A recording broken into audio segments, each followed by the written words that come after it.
Welcome to Lakshya YouTube class. ഇന്ന് നമ്മൾ നോക്കാൻ പോകുന്നത് PSC 2024 സെപ്റ്റംബറിൽ നടത്തിയ SI മെയിൻസ് എക്സാമിനേഷന്റെ ക്വസ്റ്റ്യൻ പേപ്പറും അതിന്റെ എക്സ്പ്ലനേഷനുമാണ്. ഒന്നാമത്തെ ചോദ്യത്തിലേക്ക് വരാം. ഓക്കെ, ഒന്നാമത്തെ ചോദ്യം നോക്കാം. Fill in the blank with the correct word. The story is that there has been a great dash disruption, a deluge. Options climatic, രണ്ടാമത്തെ ഓപ്ഷനും climatic, മൂന്നാമത്തെ ഓപ്ഷൻ ക്ലൈമറ്റ്, നാലാമത്തെ ഓപ്ഷൻ നൺ ഓഫ് ദീസ്. അപ്പൊ ഈ ഒരു ചോദ്യം കാണുമ്പോൾ നമ്മൾ ഒറ്റ നോട്ടത്തിൽ ക്ലൈമറ്റിക് എന്ന വാക്ക് കാണുമ്പോൾ നമ്മൾ ക്ലൈമറ്റിക് എന്ന ഉത്തരം എഴുതാൻ സാധ്യതയുണ്ട്. പക്ഷെ അവിടെ രണ്ട് ഓപ്ഷൻസിനകത്ത് ക്ലൈമറ്റിക് എന്ന് നമുക്ക് കാണാൻ പറ്റും. നോക്കി, ക്ലൈമറ്റിക് എന്ന രണ്ട് ഓപ്ഷൻസ് വന്നിട്ടുണ്ട്. പക്ഷെ അവിടെ ഒരു ഒറ്റ സ്പെല്ലിങ്ങിന്റെ വ്യത്യാസം മാത്രം, C എന്ന ഒരു ലെറ്റർ കൂടി വന്നിട്ടുണ്ട് രണ്ടാമത്തെ ഓപ്ഷനിനകത്ത്. അപ്പൊ നമ്മൾ ഒരുപക്ഷെ സ്പെല്ലിംഗ് മിസ്റ്റേക്ക് ആണോ എന്ന് കരുതി പലരും ഒന്നാമത്തെ ഓപ്ഷൻ ശരിയാണോ എന്ന് കരുതി അത് എഴുതാനുള്ള സാധ്യതയുണ്ട്. കൺഫ്യൂസിംഗ് വേർഡ്സ് എന്ന ടോപ്പിക്കുമായി റിലേറ്റ് ചെയ്ത് PSC ചോദിച്ചിരിക്കുന്ന ഒരു ചോദ്യമാണ്. നോക്കി, രണ്ട് വേർഡ്സിന്റെ മീനിങ്സ് നമ്മളിവിടെ കൊടുത്തിട്ടുണ്ട്. ഒന്നാമത്തത് ക്ലൈമാറ്റിക്, CLIMATIC എന്ന വേർഡ്. നോക്കി, relating to climate or weather.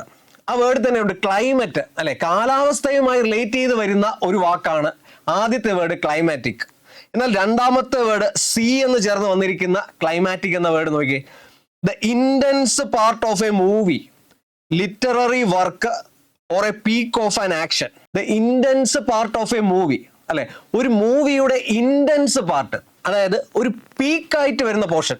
നമ്മൾ ക്ലൈമാക്സ് എന്ന് പറയാറുണ്ട് അല്ലെ, എപ്പോഴും ഒരു സിനിമയുടെ ക്ലൈമാക്സ് ആയിട്ട് വരുന്നതായിരിക്കും ആ സിനിമയുടെ പീക്കായിട്ട് വരുന്ന ഭാഗം അല്ലെ. അപ്പൊ ഒരു സിനിമ ആയിക്കോട്ടെ, അല്ലെങ്കിൽ ഒരു ലിറ്റററി വർക്ക് ആയിക്കോട്ടെ, ഒരു ബുക്കിനകത്ത് വരുന്ന ഒരു നോവലയോ അല്ലെങ്കിൽ മറ്റേതെങ്കിലും ഒരു വർക്കിന്റെ അവസാനം, അല്ലെങ്കിൽ അതിന്റെ ഒരു ഇന്റൻസ് പാർട്ട്, വളരെ ക്ലൈമാറ്റിക് ആയിട്ട് വരുന്ന പോർഷനെ നമുക്ക് പറയാം ക്ലൈമാക്സ് എന്ന വാക്ക് ഉപയോഗിച്ച് പറയാം. അപ്പൊ ഇവിടെ നോക്കി, നമ്മുടെ ചോദ്യത്തിനകത്ത് ഒരു ഹിന്റ് ഉണ്ട്. The story is that, story എന്ന് പറഞ്ഞിട്ടുണ്ട്. The story is that there has been a great dash disruption, a deluge. Disruption എന്ന് പറഞ്ഞാൽ എന്താണ്? ഒരു വിള്ളൽ അല്ലെങ്കിൽ ഒരു പൊട്ടിത്തെറി എന്നൊക്കെ പറയാം. ഡെലൂജ് എന്ന് പറഞ്ഞാൽ എന്താണ്? പ്രളയം, മഹാപ്രളയം. അപ്പൊ ഒരു സിനിമയുടെ കാര്യമായിട്ട് അല്ലെങ്കിൽ ഒരു സ്റ്റോറിയുമായി റിലേറ്റ് ചെയ്ത് വരുന്ന കാര്യമാണ് ഇവിടെ പറഞ്ഞിരിക്കുന്നത്. അപ്പൊ നമുക്ക് ആദ്യത്തെ എന്ന് പറഞ്ഞാൽ ക്ലൈമറ്റുമായി റിലേറ്റ് ചെയ്ത് വന്നാൽ മാത്രമേ CLIMATIC എന്ന ഓപ്ഷൻ എടുക്കാൻ പറ്റുള്ളൂ. എന്നാൽ രണ്ടാമത്തത് വാക്ക് നോക്കിയേ, സ്റ്റോറി എന്ന് പറഞ്ഞിട്ടുള്ളതുകൊണ്ട് നമുക്ക് മനസ്സിലാക്കാം അവിടെ ആ ഒരു സ്റ്റോറിയുടെ പീക്കായിട്ട് വരുന്ന ഭാഗം. അപ്പൊ സ്റ്റോറിയോ അല്ലെങ്കിൽ മൂവിയുടെ പീക്കായിട്ട് വരുന്ന ഒരു പോർഷനെ നമുക്ക് ക്ലൈമാറ്റിക് എന്ന വാക്കുണ്ട്. ഇതൊരു ഹോമോഫോൺ ആണ്, അതായത് പ്രൊനൗൺസ് ചെയ്യുമ്പോൾ ഒരുപോലെ ഇരിക്കും, പക്ഷെ സ്പെല്ലിംഗിൽ ചെറിയ മാറ്റം വരാം. അപ്പൊ ഇങ്ങനെ ഒരുപോലെ ഇരിക്കുന്ന വാക്കുകൾ PSC കൺഫ്യൂസിംഗ് വേർഡ്സ് എന്ന ടോപ്പിക്കുമായി റിലേറ്റ് ചെയ്ത് ചോദിക്കാറുണ്ട്. അപ്പൊ PSC ചോദിച്ചിട്ടുള്ള കുറച്ച് വാക്കുകൾ കൂടി നമ്മൾ ഇതിനോടൊപ്പം പഠിച്ചു പോകും. എപ്പോഴും PSCയുടെ ചോദ്യം അനലൈസ് ചെയ്ത് പഠിക്കുമ്പോൾ നമ്മൾ അതിനോടൊപ്പം കുറച്ച് കണക്റ്റഡ് ആയിട്ട് വരുന്ന കാര്യങ്ങൾ കൂടി പഠിച്ചു തന്നെ പോകണം. അപ്പൊ കാരണം ഈ ഒരു കണക്റ്റിംഗ് ഫാക്ട്സ് ആയിരിക്കും മറ്റൊരു PSC പരീക്ഷ നിങ്ങൾ എഴുതുമ്പോൾ അതിനകത്ത് PSC ചോദിക്കുന്നത്. അപ്പോൾ നമ്മുടെ ഒന്നാമത്തെ ചോദ്യത്തിന്റെ ഉത്തരമായിട്ട് വരേണ്ടത് ഏതാണ്? നോക്കിയേ, ആദ്യത്തെ ഓപ്ഷൻ ക്ലൈമാറ്റിക്, T ആണ് വന്നിരിക്കുന്നത്, അതിവിടെ വരൂല. സ്റ്റോറിയെ പറ്റിയാണ് പറഞ്ഞിരിക്കുന്നത്, അപ്പോൾ ക്ലൈമാക്സുമായി റിലേറ്റ് ചെയ്ത് വരുന്ന ഉത്തരമാണ് നമ്മൾ എടുക്കേണ്ടത്. നോക്കിയേ, രണ്ടാമത്തെ ഓപ്ഷൻ ക്ലൈമാറ്റിക് എന്ന് തന്നിരിക്കുന്നതാണ് ഇവിടെ കറക്റ്റ് ഉത്തരമായിട്ട് വരേണ്ടത്. അപ്പോൾ സെക്കൻഡ് വരുന്നത് ഫൈനൽ ഓപ്ഷനിൽ ഏതാണ്? A ഓപ്ഷനാണ് ഈ ചോദ്യത്തിന്റെ ഉത്തരമായിട്ട് നിങ്ങൾ എടുക്കേണ്ടത്. അപ്പോൾ ഓർമ്മിക്കുക, കൺഫ്യൂസിംഗ് വേർഡ്സ് വരുമ്പോൾ കൃത്യമായിട്ട് സെന്റൻസിന്റെ അർത്ഥം മനസ്സിലാക്കിയ ശേഷം മാത്രം നിങ്ങൾ ഉത്തരത്തിലേക്ക് പോവുക. പലപ്പോഴും PSCയുടെ പ്രീവിയസ് ക്വസ്റ്റ്യനിൽ നിന്നുള്ള ചോദ്യങ്ങൾ അതുപോലെ ഇതിനകത്ത് ആവർത്തിക്കാറുണ്ട്. ഓക്കെ, അപ്പൊ നമുക്ക് PSC ചോദിച്ചിട്ടുള്ള കുറച്ച് വാക്കുകൾ കൂടി ഒന്ന് നോക്കാം. ഓക്കെ, ഒന്നാമത്തെ word allude, to mention someone or something indirectly. To mention someone or something indirectly, ഒരു വ്യക്തിയെയോ അല്ലെങ്കിൽ മറ്റെന്തെങ്കിലും കാര്യത്തെയോ ഇൻഡയറക്റ്റ് ആയിട്ട് മെൻഷൻ ചെയ്യുക. ഇപ്പൊ ഒരു ഉദാഹരണം പറയുകയാണെങ്കിൽ, ഒരാൾക്ക് കുറച്ച് കാശിന്റെ ആവശ്യമുണ്ട്. അപ്പൊ അയാൾ അടുത്തുള്ള സുഹൃത്തിന്റെ അടുത്ത് നിന്ന് പറയുകയാണ്, അയാളുടെ ചില ബുദ്ധിമുട്ടുകളുടെ ഒക്കെ പറയുകയാണ്. എന്നാൽ അയാൾ ഡയറക്റ്റ് ആയിട്ട് കാശ് വേണമെന്ന് ചോദിക്കുന്നുമില്ല. അപ്പൊ അയാൾ ഇൻഡയറക്റ്റ് ആയിട്ട് അയാൾക്ക് കാശിന്റെ ആവശ്യമുണ്ടെന്ന് അറിയിക്കുകയാണ്. അപ്പൊ നമുക്ക് വേണമെങ്കിൽ പറയാം അലൂഡ് ചെയ്തു, ആ ഒരു ക്യാഷിനെ പറ്റി അലൂഡ് ചെയ്തു ഇൻഡയറക്റ്റ് ആയിട്ട്. അപ്പോൾ ഇൻഡയറക്റ്റ് ആയിട്ട് ഒരു കാര്യത്തെ പറ്റി അല്ലെങ്കിൽ ഒരു വ്യക്തിയെ പറ്റി ഒരാൾ മെൻഷൻ ചെയ്യുകയാണെങ്കിൽ നമുക്ക് അലൂഡ് എന്ന വാക്ക് ഉപയോഗിക്കാം. എന്നാൽ രണ്ടാമത്തെ എലൂഡ് എന്നൊരു വാക്ക്, ഈ രണ്ട് വേർഡ്സും PSC ചോദിച്ചിട്ടുണ്ട്. രണ്ടാമത്തെ വേർഡ് എലൂഡ്, നോക്കിയേ, to avoid or escape from. Avoid ചെയ്യുക, ഒരാളെ അവോയ്ഡ് ചെയ്യുക അല്ലെങ്കിൽ ഒരാളിൽ നിന്നും എസ്കേപ്പ് ചെയ്യുക. The thief alluded from the police, പോലീസിൽ നിന്നും എസ്കേപ്പ് ചെയ്ത് പോവുക. അപ്പൊ ആ രണ്ട് വാക്കുകളും വ്യത്യാസം മനസ്സിലാക്കുക. അലൂഡ് ആദ്യത്തേതെന്ന് പറഞ്ഞാൽ എന്താണ്? ഒരാളെ കുറിച്ചോ അല്ലെങ്കിൽ ഒരു വ്യക്തിയെ പറ്റിയോ അല്ലെങ്കിൽ മറ്റെന്തെങ്കിലും കാര്യത്തെ പറ്റിയോ മെൻഷൻ ചെയ്യുക, ഇൻഡയറക്റ്റ് ആയിട്ട് മെൻഷൻ ചെയ്യുകയാണെങ്കിൽ നമുക്ക് അലൂഡ് എന്ന വാക്ക് ഉപയോഗിക്കാം. എന്നാൽ രണ്ടാമത് എലൂഡ് എന്ന വാക്ക് എന്ന് പറഞ്ഞാൽ എന്താണ്? അവോയ്ഡ് ചെയ്യുക അല്ലെങ്കിൽ എസ്കേപ്പ് ചെയ്യുക എന്ന അർത്ഥത്തിൽ ഉപയോഗിക്കാവുന്ന വാക്കാണ്. നോക്കിയേ രണ്ടാമത്തെ വാക്കുകൾ നോക്കിയേ, ലക്ഷൂറിയസ്, ലക്ഷൂറിയന്റ്. നോക്കിയേ ലക്ഷൂറിയസ് എന്ന വാക്ക് നമുക്ക് പെട്ടെന്ന് തന്നെ അറിയാവുന്ന ഒരു വാക്കാണ്. She leads a luxurious life അല്ലെങ്കിൽ he leads a luxurious life. അയാൾ വളരെ ലക്ഷൂറിയസ് ആയിട്ടുള്ള ഒരു ജീവിതമാണ് നയിക്കുന്നത്. നോക്കി എന്താണ് അർത്ഥം കൊടുത്തിരിക്കുന്നത്? വെരി കംഫോർട്ടബിൾ ആൻഡ് എക്സ്പെൻസീവ്, ധാരാളിത്തം നിറഞ്ഞ്. അപ്പൊ അയാൾ വളരെ കംഫോർട്ടബിൾ ആയിട്ട് അല്ലെങ്കിൽ എക്സ്പെൻസീവ് ആയിട്ടുള്ള കാര്യങ്ങൾ ചെയ്തായിരിക്കാൻ ജീവിക്കുന്നത്. അപ്പൊ അങ്ങനെയുള്ള കാര്യത്തെയാണ് പറയുന്നതെങ്കിൽ നമുക്ക് എന്ത് പറയാം? ലക്ഷൂറിയസ് എന്ന വാക്ക് ഉപയോഗിച്ച് പറയാം. എന്നാൽ രണ്ടാമത്തെ വാക്ക് നോക്കി, ലക്ഷൂറിയന്റ്, തിക്ക് ഓർ അബണ്ടന്റ് ഗ്രോത്ത്. എന്താണ് തിക്ക് ഓർ അബണ്ടന്റ് ഗ്രോത്ത് എന്ന് പറഞ്ഞാൽ PSC മുൻപ് ഒരു ചോദ്യം ചോദിച്ചിട്ടുണ്ട്. ക്വസ്റ്റ്യൻ ഇങ്ങനെയായിരുന്നു, Kerala is blessed with luxuriant vegetation. Kerala is blessed with luxuriant vegetation. അവിടെ നോക്കിയേ ലക്ഷൂറിയന്റ് എന്ന വാക്കുകൊണ്ട് ഉദ്ദേശിക്കുന്നത് ഇവിടെ ലക്ഷൂറിയസിന്റെ അർത്ഥമല്ല, ധാരാളിത്തമല്ല. എന്നാൽ ലക്ഷൂറിയന്റ് വെജിറ്റേഷൻ അല്ലെ, കേരളത്തിന്റെ ഒരു വെജിറ്റേഷൻ അല്ലെങ്കിൽ കേരളത്തിന്റെ ജോഗ്രഫി സമ്പൽ സമൃദ്ധമായിട്ടുള്ള അല്ലെങ്കിൽ തിങ്ങി നിറഞ്ഞ മരങ്ങളുള്ള ഒരു വെജിറ്റേഷൻ ആണ്, ഒരു എന്താണ് ഒരു ജോഗ്രഫിയാണ്. അപ്പൊ അങ്ങനെ തിങ്ങി നിറഞ്ഞ് ഗ്രോയിങ് തിക്ലി എന്നുള്ള അർത്ഥത്തിൽ വരുന്ന ഒരു വാക്കാണ് ലക്ഷൂറിയന്റ്. അപ്പൊ ആ വാക്ക് ഓർത്ത് വെക്കുക. ലക്ഷൂറിയന്റ് എന്ന വാക്കിന്റെ അർത്ഥം ചോദിക്കുകയാണെങ്കിൽ നോക്കിയാൽ തിക്ക് ഓർ അബണ്ടന്റ് ഗ്രോത്ത് അല്ലെ, അബണ്ടന്റ് എന്ന് പറഞ്ഞാൽ ഒരുപാട് തിങ്ങി നിറഞ്ഞ്, തിക്ലി എന്നുള്ള അർത്ഥം. Abundant growth, thick or abundant growth എന്ന അർത്ഥം മനസ്സിലാക്കി വെക്കുക. അപ്പൊ നമ്മൾ രണ്ട് വാക്കുകൾ പഠിച്ചു, അലൂഡും എലൂഡും പഠിച്ചു. അലൂഡ് എന്ന് പറഞ്ഞാൽ എന്താണ്? ഒരു വ്യക്തിയെ പറ്റിയോ വസ്തുവിനെ പറ്റിയോ ഇൻഡയറക്റ്റ് ആയിട്ട് മെൻഷൻ ചെയ്യുക. എന്നാൽ രണ്ടാമത് എലൂഡ് എന്ന വാക്ക് പറഞ്ഞു. എന്താണ് എലൂഡ് എന്ന വാക്കിന്റെ അർത്ഥം? അവോയ്ഡ് ചെയ്യുക അല്ലെങ്കിൽ എസ്കേപ്പ് ചെയ്യുക അല്ലെ, ഒരാളിൽ നിന്ന് എസ്കേപ്പ് ചെയ്യുകയാണെങ്കിൽ എലൂഡ് ചെയ്തു എന്ന് പറയാം. രണ്ടാമത് നമ്മൾ പഠിച്ച വാക്കുകൾ ലക്ഷൂറിയസ്. ലക്ഷൂറിയസ് എന്ന് പറഞ്ഞാൽ എന്താണ്? ധാരാളിത്തം എന്നുള്ള അർത്ഥം, എക്സ്പെൻസീവ് ആയിട്ട് ജീവിക്കുക. എന്നാൽ ലക്ഷൂറിയന്റ് എന്ന വാക്കിന്റെ അർത്ഥം എന്താണ്? തിക്ക് ഓർ അബണ്ടന്റ് ഗ്രോത്ത് അല്ലെ, വളരെ സമ്പൽ സമൃദ്ധമായി വളരുന്ന എന്നുള്ള അർത്ഥത്തിലാണ് ലക്ഷൂറിയന്റ് എന്ന വാക്ക് ഉപയോഗിക്കുക. അടുത്ത വാക്ക് നോക്കി, കോംപ്ലിമെന്റ്. നോക്കി കോംപ്ലിമെന്റ്, COMPLIMENT, PLIMENTയും PLEMENT എന്ന രണ്ട് വാക്കുകളുണ്ട്. അപ്പൊ ഒറ്റ നോട്ടത്തില് കോംപ്ലിമെന്റ് എന്ന് കേൾക്കുമ്പോൾ നമുക്ക് അറിയാവുന്ന ഒരു വാക്കുണ്ട്, കോംപ്ലിമെന്റ് ചെയ്യുക അല്ലെ. A positive remark or praise. എന്താണ് a positive remark or praise എന്ന് പറഞ്ഞാൽ പ്രൈസ് ചെയ്യുക, ഒരാളെ പുകഴ്ത്തുക അല്ലെങ്കിൽ ഒരു നല്ല കാര്യം പറയുക. അപ്പൊ ഒരാൾ നല്ലൊരു കാര്യം ചെയ്യുകയാണെങ്കിൽ അയാളെ എന്ത് ചെയ്യുക? പ്രൈസ് ചെയ്യുക അല്ലെ. അയാളെ പറ്റി, അയാൾ ചെയ്ത നല്ല കാര്യത്തെ പറ്റി പറയുകയാണെങ്കിൽ നമുക്ക് പറയാം കോംപ്ലിമെന്റ് കൊടുത്തു എന്ന് പറയാറുണ്ട് അല്ലെ. അപ്പൊ the teacher complimented the student. അപ്പൊ സ്റ്റുഡന്റ് ചെയ്ത ഒരു പ്രവൃത്തിക്ക് ടീച്ചർ കോംപ്ലിമെന്റ് നൽകി. എന്നാൽ രണ്ടാമത്തെ കോംപ്ലിമെന്റ് നോക്കിയേ, COMPLEMENT. രണ്ടാമത്തെ വേർഡ് നോക്കി, something that completes or enhances other thing. ആ വാക്കിൽ തന്നെ ഉണ്ട് കംപ്ലീറ്റ്സ്. കംപ്ലീറ്റ്സ് എന്ന വാക്കിന്റെ സ്പെല്ലിംഗ് നോക്കി, COMPLETE. അപ്പോൾ കോംപ്ലിമെന്റ് എന്ന വാക്കിലും വന്നിട്ടുണ്ട് COMPLEMENT. അപ്പോൾ അവിടെ എന്താണ് അർത്ഥം വരുന്നത്? Something that completes or enhances, something that complete or enhances. അതായത് ഒരു കാര്യത്തെ കംപ്ലീറ്റ് ആക്കുന്നത് എന്തോ അല്ലെങ്കിൽ ആ ഒരു കാര്യത്തെ എൻഹാൻസ് ചെയ്യുന്നത് എന്തോ അതിനെ നമുക്കൊരു കോംപ്ലിമെന്റ് ആണെന്ന് പറയാം. അതായത് ഒരു എക്സാമ്പിൾ പറയുകയാണെങ്കിൽ, this shoes compliment with his dress. ആ ഒരു ഷൂസ് അയാളുടെ ഡ്രസ്സിനെ കോംപ്ലിമെന്റ് ചെയ്യുന്നു, അതിനെ കംപ്ലീറ്റ് ചെയ്യുന്നു. അപ്പൊ ആ ഒരു ഡ്രസ്സിങ് അയാളുടെ ഫുൾ ആക്കുന്നത് ആ ഒരു ഷൂസ് കൂടെ ചേരുമ്പോഴാണ്. അപ്പൊ നമ്മൾ ഒരു കാര്യത്തെ പൂർണ്ണതയിൽ എത്തിക്കുകയാണെങ്കിൽ നമുക്ക് ആ ഒരു സിറ്റുവേഷനിൽ പറയാവുന്ന ഒരു വേർഡാണ് കോംപ്ലിമെന്റ് എന്ന വാക്കുകൊണ്ട് ഉദ്ദേശം അല്ലെ. അപ്പൊ ആദ്യത്തെ നമുക്കറിയാം, ഒരാളെ പ്രൈസ് ചെയ്യുന്നു, ഒരാളെ പുകഴ്ത്തി പറയുകയാണ് അല്ലെങ്കിൽ അയാൾ ചെയ്ത നല്ലൊരു കാര്യത്തെ പ്രൈസ് ചെയ്യുകയാണെങ്കിൽ കോംപ്ലിമെന്റ് COMPLI എന്ന വാക്ക് ഉപയോഗിക്കാം. എന്നാൽ രണ്ടാമത്തത് കംപ്ലീറ്റ് ചെയ്യുക, എന്തെങ്കിലും ഒരു കാര്യത്തെ പൂർണ്ണതയിൽ എത്തിക്കുന്ന കാര്യത്തെ പറ്റി പറയുമ്പോൾ കംപ്ലീറ്റ് എന്ന വാക്കിൽ തന്നെയുണ്ട് COMPLETE ആണ് അല്ലെ. അപ്പൊ കോംപ്ലിമെന്റ് COMPLEMENT എന്ന വാക്ക് ഓർമ്മിക്കുക. അടുത്ത വാക്കുകൾ നോക്കി, മെറ്റൽ. ഒന്നാമത്തെ വേർഡ് മെറ്റൽ എല്ലാവർക്കും അറിയാവുന്നതാണ് അല്ലെ. സബ്സ്റ്റൻസസ് ലൈക്ക് ഗോൾഡ്, സിൽവറിനെയൊക്കെ നമുക്ക് മെറ്റൽ എന്ന് പറയാം അല്ലെ. ഗോൾഡോ സിൽവറോ പോലെയുള്ള സബ്സ്റ്റൻസിനെ നമുക്ക് മെറ്റൽ ആണെന്ന് പറയാം. എന്നാൽ രണ്ടാമത്തത് മെറ്റൽ എന്നൊരു വേർഡ് ഉണ്ട്, മെറ്റൽ. നോക്കിയേ, the courage or ability to continue despite difficulties. അതായത് ഒരു ഡിഫിക്കൽറ്റിയെ അതിജീവിക്കാനുള്ള കറേജ് അല്ലെങ്കിൽ എബിലിറ്റി. ഒരു എക്സാമ്പിൾ പറയുകയാണെങ്കിൽ, the team showed its mettle in the final match. അതായത് ആ ഫൈനൽ മാച്ചിൽ ടീം ആ ഒരു ഇത്രയും ഡിഫിക്കൽട്ട് ഏറിയ സാഹചര്യത്തിലും അവരവരുടെ കരുത്ത് കാണിക്കുക അല്ലെങ്കിൽ അവരുടെ എബിലിറ്റി കാണിക്കുക.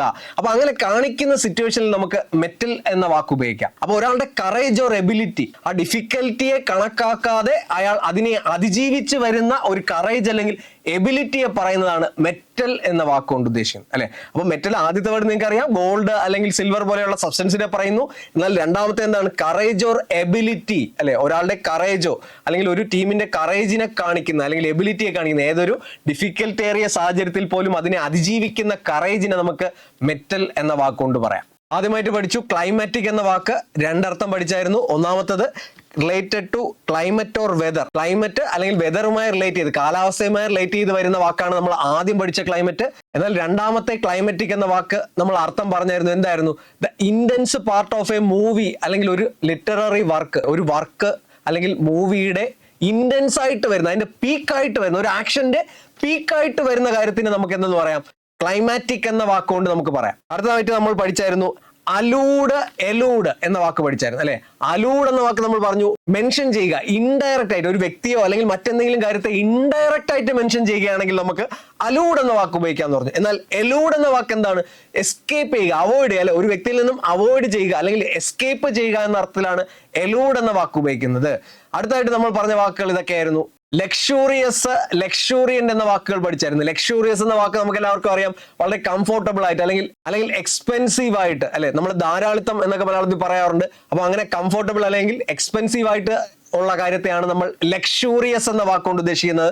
എന്നാൽ ലക്ഷൂറിയന്റ് എന്ന വാക്കിന്റെ അർത്ഥം എന്താണ്? തിക്ക് ഓർ അബണ്ടന്റ് ഗ്രോത്ത്. അബണ്ടന്റ് എന്ന് പറയുമ്പോൾ നമുക്കറിയാം സമൃദ്ധമായിട്ടുള്ള ഗ്രോത്ത്, തിക്ലി ഉള്ള ഗ്രോത്തിനെയാണ് എന്തെന്ന് പറയുന്നത്? ലക്ഷൂറിയന്റ് എന്ന വാക്കുകൊണ്ട് ഉദ്ദേശിക്കുന്നത്. കോംപ്ലിമെന്റ് എന്ന വാക്ക് പഠിച്ചായിരുന്നു അല്ലെ. COMPLIMENT എന്ന വാക്കും പഠിച്ചു, PLEMENT പഠിച്ചായിരുന്നു. അപ്പൊ ആദ്യത്തെ കോംപ്ലിമെന്റ് എന്ന വാക്കിന്റെ അർത്ഥം നമ്മൾ പറഞ്ഞു, ഒരു വ്യക്തിക്ക് നമ്മൾ നൽകുന്ന ഒരു പോസിറ്റീവ് റിമാർക്ക് അല്ലെ, ഒരു പ്രൈസ്, പ്രശംസയാണ് നമ്മൾ ആദ്യത്തെ കോംപ്ലിമെന്റ് എന്ന വാക്കുകൊണ്ട് ഉദ്ദേശിക്കുന്നത്. എന്നാൽ രണ്ടാമത്തത് കോംപ്ലിമെന്റ് എന്ന വാക്കിൽ തന്നെ ഉണ്ട് COMPLE.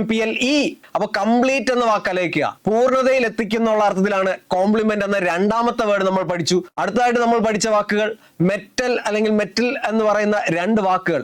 METAL എന്ന വേർഡ് എന്തായിരുന്നു? Substances like gold or silver അല്ലെ, ഗോൾഡ് ഓർ സിൽവർ പോലെയുള്ള മെറ്റൽസ്. എന്നാൽ രണ്ടാമത് മെറ്റൽ എന്ന് പറഞ്ഞ വാക്ക് പഠിച്ചായിരുന്നു കറേജ് അല്ലെങ്കിൽ എബിലിറ്റി. അപ്പൊ ഒരാളുടെ കറേജ്, ഏതൊരു ബുദ്ധിമുട്ടേറിയ സാഹചര്യത്തെയും അതിജീവിക്കുന്ന കറേജ് അല്ലെങ്കിൽ അയാളുടെ ഡിറ്റർമിനേഷനെ നമുക്ക് മെറ്റൽ എന്ന വാക്കുകൊണ്ട് ഉദ്ദേശിക്കാം. ഓക്കെ, അപ്പൊ ഇത്രയാണ് നമ്മൾ പഠിച്ചത്. നമുക്ക് രണ്ടാമത്തെ ചോദ്യത്തിലേക്ക് വരാം. Add suitable question tag. അപ്പോൾ ക്വസ്റ്റ്യൻ ടാഗുമായി റിലേറ്റ് ചെയ്ത് വരുന്ന ഒരു ക്വസ്റ്റ്യൻ ആയിരുന്നു. അപ്പോൾ നിങ്ങൾ ഈ ഒരു ചോദ്യം ശ്രദ്ധിക്കുമ്പോൾ തന്നെ മനസ്സിലാകാം, അതിനകത്ത് രണ്ട് ചോദ്യങ്ങൾ വരുന്നുണ്ട്. അതിലെ ഒന്നാമത്തെ ചോദ്യം ഇതായിരുന്നു, വെയിറ്റ് എ മിനിറ്റ്. രണ്ടാമത്തെ ക്വസ്റ്റ്യൻ സംബഡി ഹാസ് കോൾഡ് എന്നതായിരുന്നു രണ്ടാമത്തെ ചോദ്യം. അപ്പൊ ഇത് സ്റ്റേറ്റ്മെന്റ് രൂപത്തിൽ വരുന്ന ചോദ്യങ്ങളാണ് PSC ഇംഗ്ലീഷ് പോർഷനകത്തും ഉൾപ്പെടുത്തിയിരിക്കുന്നത്. അപ്പൊ ഈ ഒരു ചോദ്യം ഡിഗ്രി തലത്തിലുള്ള എക്സാമുകളിൽ വളരെ നിലവാരം പുലർത്തുന്ന ഒരു എക്സാമുമായിരുന്നു. എന്നാൽ നന്നായി പ്രിപ്പയർ ചെയ്യുന്ന ഏതൊരു വിദ്യാർത്ഥിക്കും ഇതിലെ എല്ലാ ചോദ്യങ്ങളും എഴുതാനും പറ്റും. അപ്പൊ അത്തരത്തിലുള്ള ഒരു ക്വസ്റ്റ്യൻ പേപ്പർ ആയിരുന്നു SIയുടെ ക്വസ്റ്റ്യൻ. അപ്പൊ അതിലെ രണ്ടാമത്തെ ചോദ്യം ക്വസ്റ്റ്യൻ ടാഗുമായി റിലേറ്റ് ചെയ്ത് വരുന്ന രണ്ട് ചോദ്യങ്ങളായിരുന്നു. അപ്പൊ നമുക്ക് അതിലെ ഓരോ ചോദ്യങ്ങളായിട്ട് നോക്കാം. ഒന്നാമത്തെ ചോദ്യം വെയിറ്റ് എ മിനിറ്റ് എന്നായിരുന്നു. നോക്കി, അപ്പൊ ഈ ഒരു ചോദ്യം നമ്മൾ ചെയ്യുമ്പോൾ ആദ്യം മനസ്സിലാക്കുക, ഈ തന്നിരിക്കുന്ന സെന്റൻസ് ഏത് ടൈപ്പ് ഓഫ് സെന്റൻസ് ആണെന്ന് ഐഡന്റിഫൈ ചെയ്യുക. ഇതൊരു ഇമ്പറേറ്റീവ് സെന്റൻസുമായി റിലേറ്റ് ചെയ്ത് വരുന്ന ഒരു ചോദ്യമാണ്. അപ്പൊ എന്താണ് ഇമ്പറേറ്റീവ് സെന്റൻസ് എന്ന് ആദ്യം മനസ്സിലാക്കുക. Imperative sentences are sentences used to express commands, orders, request, advice, suggestions അല്ലെങ്കിൽ ഇൻസ്ട്രക്ഷൻസ് അല്ലെ. അപ്പോൾ കമാൻഡ് അല്ലെങ്കിൽ order, request, advice, instructions, suggestions പോലെയുള്ള കാര്യങ്ങൾ എക്സ്പ്രസ് ചെയ്യുന്ന സെന്റൻസുകളെയാണ് നമ്മൾ ഇമ്പറേറ്റീവ് സെന്റൻസ് എന്ന് പറയുന്നത്. അപ്പൊ നമ്മുടെ ചോദ്യത്തിൽ ഒരു അഡ്വൈസ് ആകാം, അല്ലെങ്കിൽ ഒരു റിക്വസ്റ്റ് ആവാം, അല്ലെങ്കിൽ ഒരു സജഷനോ ഇൻസ്ട്രക്ഷനോ ആയിരിക്കാം സൂചിപ്പിക്കുന്നത്. അപ്പൊ ഇത്തരം ചോദ്യങ്ങളെ നമുക്ക് ഇമ്പറേറ്റീവ് സെന്റൻസ് എന്ന് പറയാം. രണ്ടാമത്തെ പോയിന്റ് നോക്കി, starts with verb, don't, please, let's.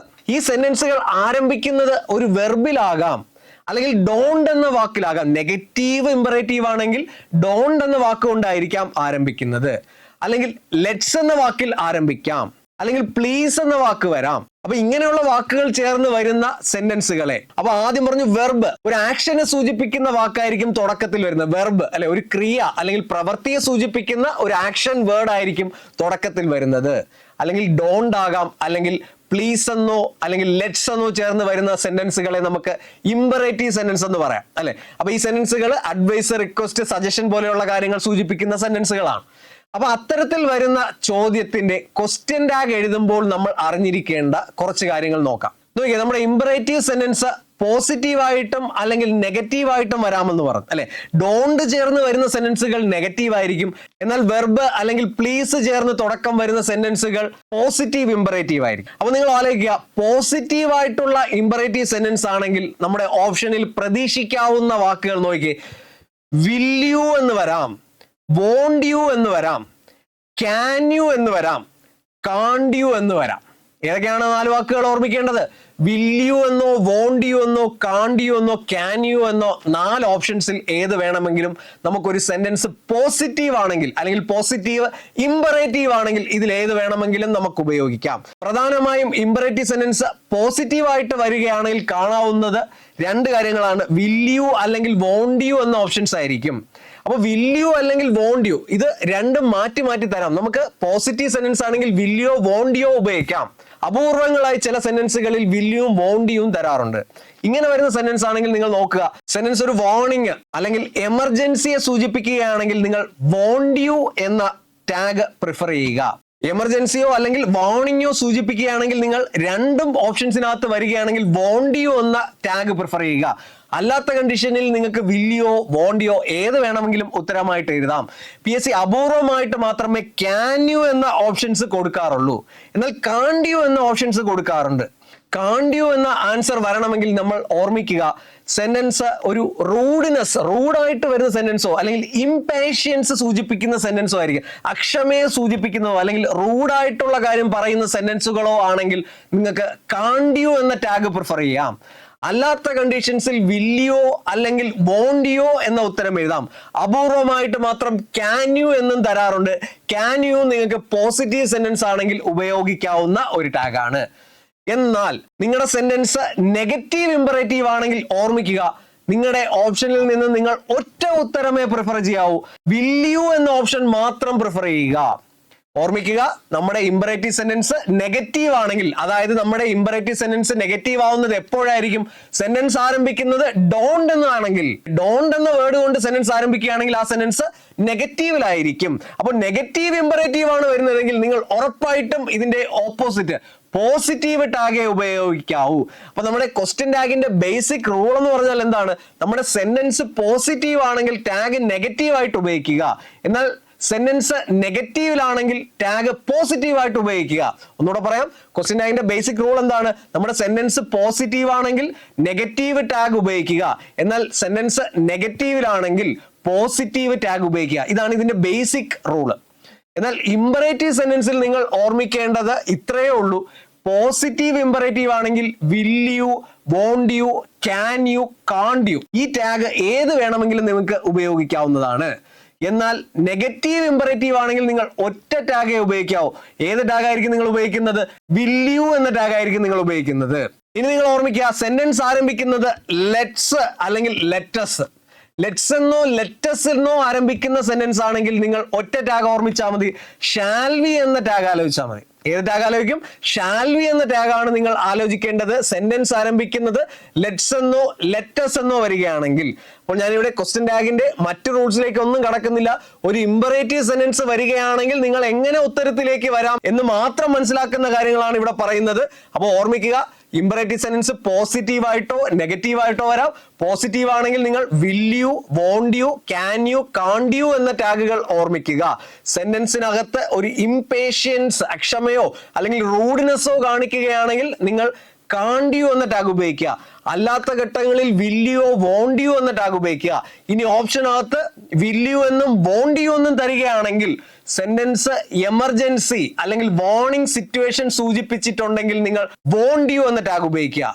ഇനി അവസാനമായിട്ട് ഇതൊന്നുമില്ലെങ്കിൽ ക്യാൻ യു എന്ന് തന്നിട്ടുണ്ടെങ്കിൽ നിങ്ങൾക്ക് ക്യാൻ യു എന്ന ഓപ്ഷനും എടുക്കാവുന്നതാണ്. ഇനി ഇമ്പറേറ്റീവ് സെന്റൻസ് നെഗറ്റീവിലാണെങ്കിൽ, അതായത് സെന്റൻസ് ആരംഭിക്കുന്നത് ഡോണ്ട് എന്ന വേർഡ് കൊണ്ടാണെങ്കിൽ നിങ്ങൾ അതിന്റെ ഓപ്പോസിറ്റ് ആയിട്ട് വിൽ യു എന്ന ടാഗ് മാത്രമേ ഉപയോഗിക്കാവൂ. ഏത് ടാഗ് ഉപയോഗിക്കും? വിൽ യു എന്ന ടാഗ് മാത്രം ഉപയോഗിക്കുക.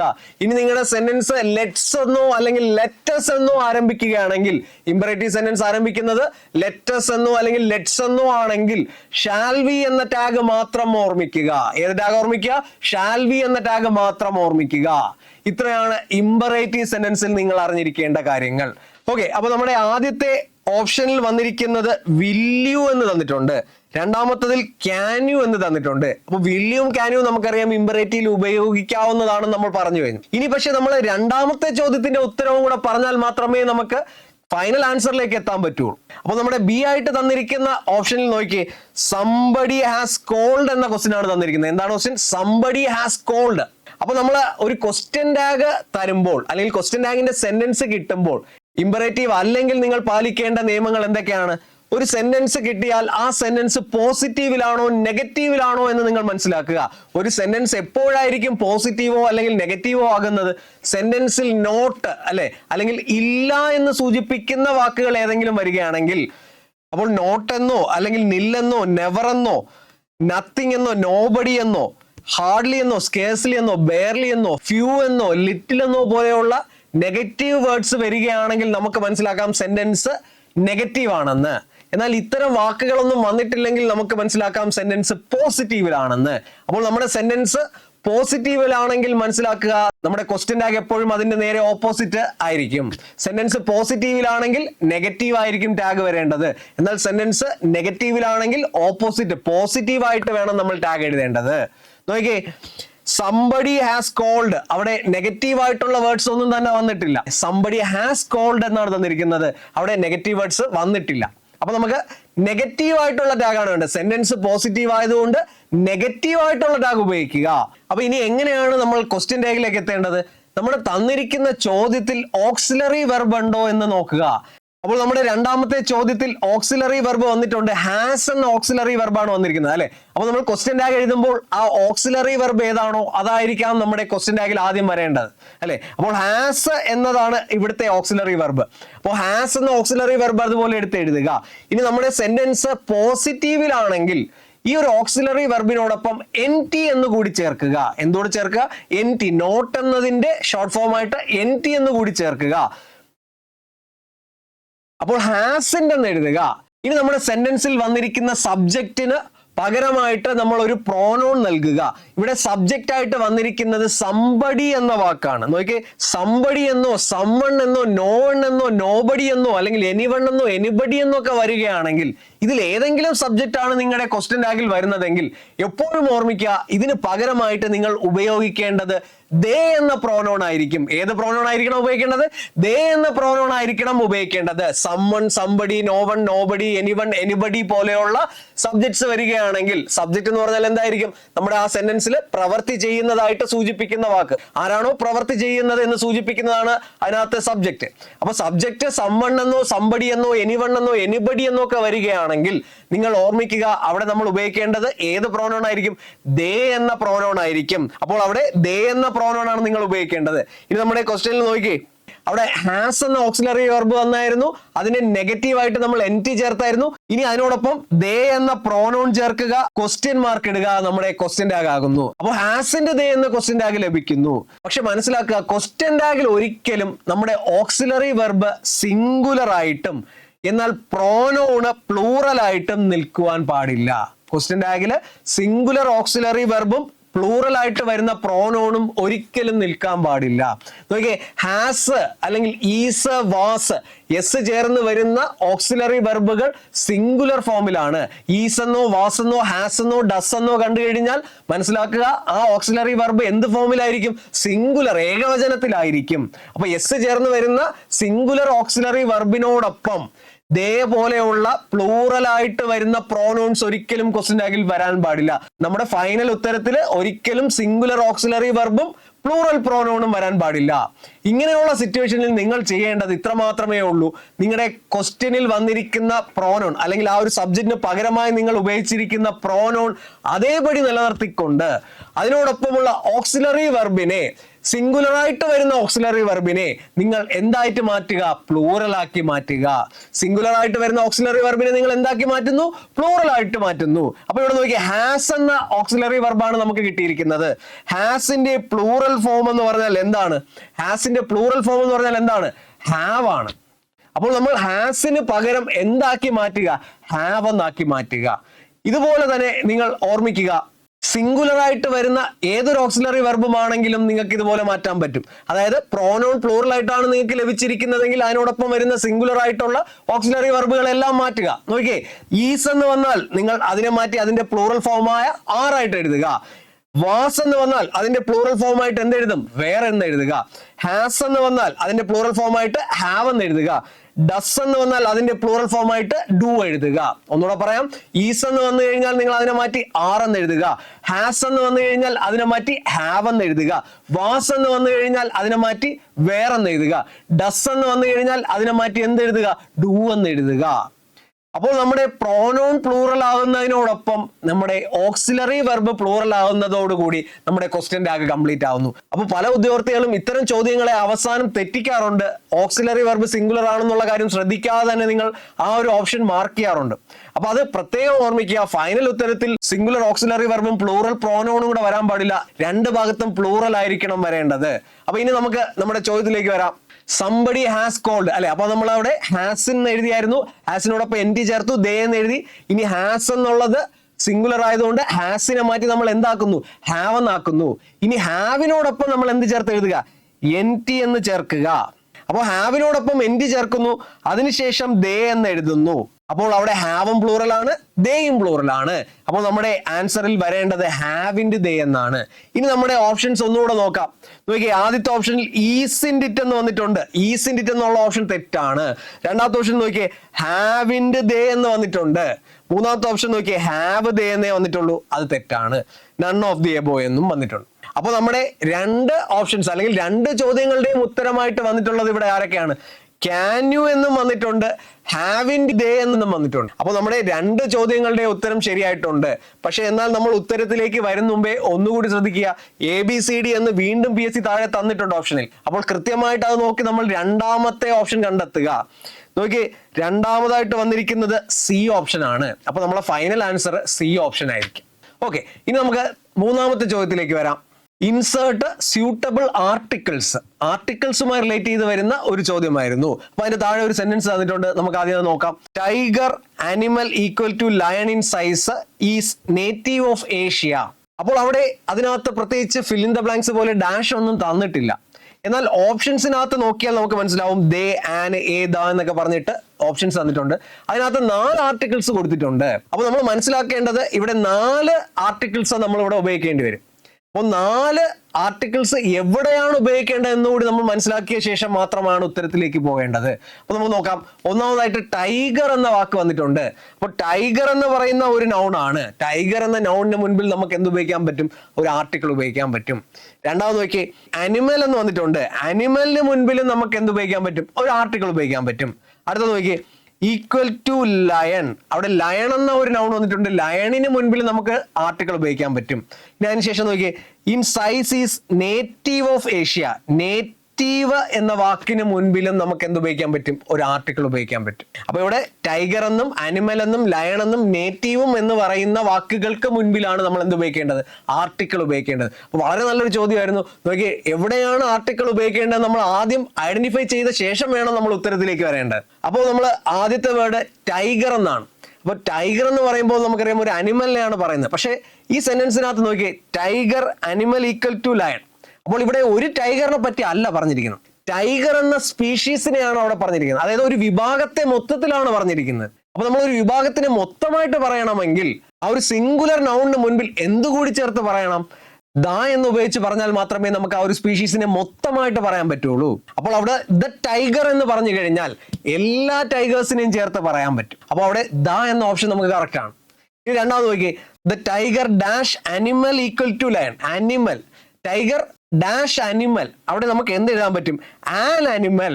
ടൈഗർ ഒരു അനിമൽ, ഏതുപോലത്തെ? ലയണിന് ഈക്വൽ ആയിട്ടുള്ള. അവിടെ ലയൺ എന്ന വാക്കിനെയും പറഞ്ഞിരിക്കുന്നത് എന്താണ്? ഒരു വിഭാഗത്തിനെ മൊത്തമായിട്ടാണ്. അപ്പോൾ ഒരു വിഭാഗത്തിനെ മൊത്തമായിട്ട് പറയുകയാണെങ്കിൽ നമുക്ക് ലയൺ എന്ന വാക്കിന് മുൻപിലും എന്ത് ചേർത്ത് പറയാം? ദ എന്ന ആർട്ടിക്കിൾ ഉപയോഗിച്ച് പറയാം. അപ്പൊ ദ ലയൺ, ആൻ ആനിമൽ, ഒരു animal, equal to the lion. അതായത് ആ ഒരു ലയൺ എന്ന സ്പീഷീസിനെ മൊത്തം പറഞ്ഞിരിക്കുന്നു. അപ്പൊ ടൈഗർ എന്ന് പറയുന്ന സ്പീഷീസും ലയൺ എന്ന് പറയുന്ന സ്പീഷീസിനെയും പറഞ്ഞിരിക്കുന്നു. അപ്പൊ ആ രണ്ട് നൗൺസിന് മുൻപിൽ എന്ത് ചേർത്ത് എഴുതാം? ദ എന്ന് ചേർത്ത് എഴുതാം. അതിനുശേഷം നോക്കി, is dash native of Asia. Native അല്ലെ, ഏഷ്യൻ വംശജനാണ്. അപ്പൊ നേറ്റീവ് എന്ന വാക്ക് എന്താണ്? ഇവിടെ ടൈഗറിനെയാണ് പരാമർശിക്കുന്നത്. ടൈഗർ ലയണിനെ പോലെ തന്നെ ഏഷ്യയുടെ നേറ്റീവ് ആണ്, ഒരു നേറ്റീവ് ആണ്, ഏഷ്യയിലുള്ള ഒരു മൃഗമാണ്. അപ്പോൾ അവിടെ ഒരു എന്ന അർത്ഥത്തിൽ നമുക്ക് അവിടെ എ എന്ന വാക്ക് ഉപയോഗിക്കാം അല്ലെ. നേറ്റീവ് എന്ന് പറയുമ്പോൾ നമുക്കറിയാം പ്രൊണൗൺസിയേഷൻ നോക്കുമ്പോൾ അവിടെ ഉപയോഗിക്കേണ്ടത് എ എന്ന ആർട്ടിക്കിൾ ആണ്. അവിടെ സ്പെസിഫൈ ചെയ്ത് പറഞ്ഞാൽ മാത്രമേ നമ്മൾ ദായൊക്കെ ഉപയോഗിക്കേണ്ട കാര്യമുള്ളൂ. അപ്പൊ ഇവിടെ സ്പെസിഫൈഡ് ഒന്നും അല്ല, നമ്മളിവിടെ ടൈഗറിന്റെയും ലയണിന്റെയും മുൻപിലാണ് ദാ ചേർക്കേണ്ടത്. കാരണം ആ ഒരു സ്പീഷീസിനെ മൊത്തമായിട്ട്, ആ ഒരു വിഭാഗത്തെ മൊത്തമായിട്ട് പറഞ്ഞിരിക്കുന്നു. എന്നാൽ ബാക്കി രണ്ട് സ്ഥലങ്ങളിൽ നമ്മൾ എയോ ആനോ ചേർത്താൽ മാത്രം മതി. അപ്പൊ നമുക്ക് ഒന്നുകൂടെ നോക്കാം sentence. The tiger an animal equal to the lion in size is a native of Asia. അപ്പൊ നമ്മുടെ ഓപ്ഷൻസിലേക്ക് വരാം. നോക്കി, ആദ്യത്തെ ഓപ്ഷൻ ദാ വരണം. ഒന്നാമത്തെ ഓപ്ഷൻ നോക്കി, ആദ്യത്തത് ദാ വന്നിട്ടുണ്ട്, രണ്ടാമത്തതിൽ ആന് വന്നിട്ടുണ്ട്, മൂന്നാമത്തെ ഓപ്ഷൻ എ ആണ് വന്നിരിക്കുന്നത്, അത് കറക്റ്റ് അല്ല. അടുത്ത ഓപ്ഷൻ നോക്കി, ദാ എന്ന് വന്നിട്ടുണ്ട്, രണ്ടാമത്തെ ഓപ്ഷൻ ആൻ എന്ന് വന്നിട്ടുണ്ട്, മൂന്നാമത്തെ ഓപ്ഷൻ ദാ എന്ന് വന്നിട്ടുണ്ട്, നാലാമത്തെ ഓപ്ഷൻ എ എന്ന് വന്നിട്ടുണ്ട്. നമ്മുടെ പറഞ്ഞിരിക്കുന്ന 4 ഓപ്ഷൻസ് കറക്റ്റ് ആണ്.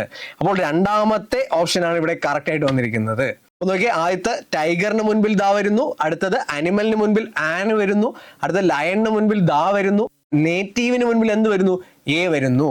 അങ്ങനെയാണെങ്കിൽ നമ്മുടെ ഫൈനൽ ഉത്തരമായിട്ട് വരേണ്ടത് ഏതായിരിക്കും? ഡി, സെക്കൻഡ് ഓപ്ഷൻ വരുന്ന ഡി ആണ് നമ്മൾ ഫൈനൽ ഉത്തരത്തിലേക്ക് എത്തിക്കേണ്ടത്. അപ്പോൾ നമ്മുടെ മൂന്നാമത്തെ ചോദ്യം ആർട്ടിക്കിളുമായി റിലേറ്റ് ചെയ്ത് വരുന്നതായിരുന്നു. ഇനി നമ്മുടെ നാലാമത്തെ ചോദ്യത്തിലേക്ക് വരാം.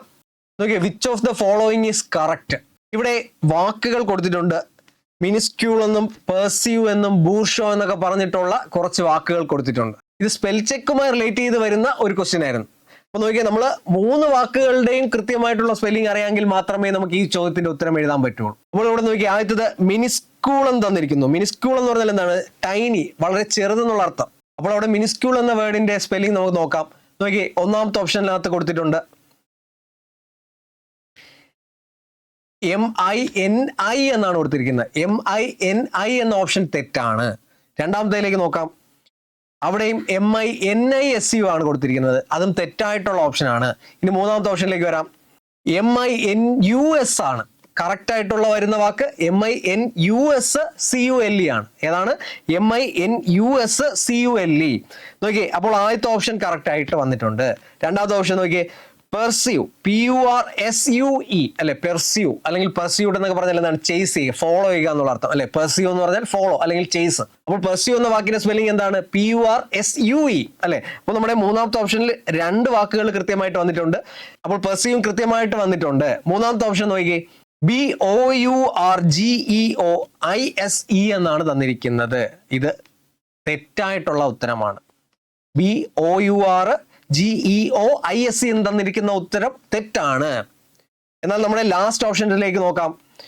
MINUSCULE എന്ന് തന്നെയാണ് ഒന്നാമത്തെ ഓപ്ഷൻ കൊടുത്തിരിക്കുന്നത്. രണ്ടാമത്തെ ഓപ്ഷൻ നോക്കിയേ, PURSUE എന്ന് കൃത്യമായിട്ട് കൊടുത്തിട്ടുണ്ട്. ലാസ്റ്റ് ഓപ്ഷൻ നോക്കിയേ, BOURGEOISIE എന്ന് തന്നിട്ടുണ്ട്. വളരെ കറക്റ്റ് ആയിട്ടുള്ള ഉത്തരം ചോദിച്ചു കഴിഞ്ഞാൽ 4ാമത്തെ ഓപ്ഷനാണ്. അപ്പൊ നോക്കിയാൽ ബൂർഷോ എന്ന വാക്ക് വളരെ ഇമ്പോർട്ടന്റ് ആയിട്ടുള്ള വേർഡാണ്. PSC പലതവണ ആവർത്തിച്ച് ചോദിച്ചിട്ടുള്ള ഒരു വേർഡാണ്. അപ്പോൾ ഇവിടെ ഓർമ്മിക്കുക, ഈ ബൂർഷോ എന്ന വേർഡ് 2 തരത്തിൽ PSC ചോദിക്കാറുണ്ട്.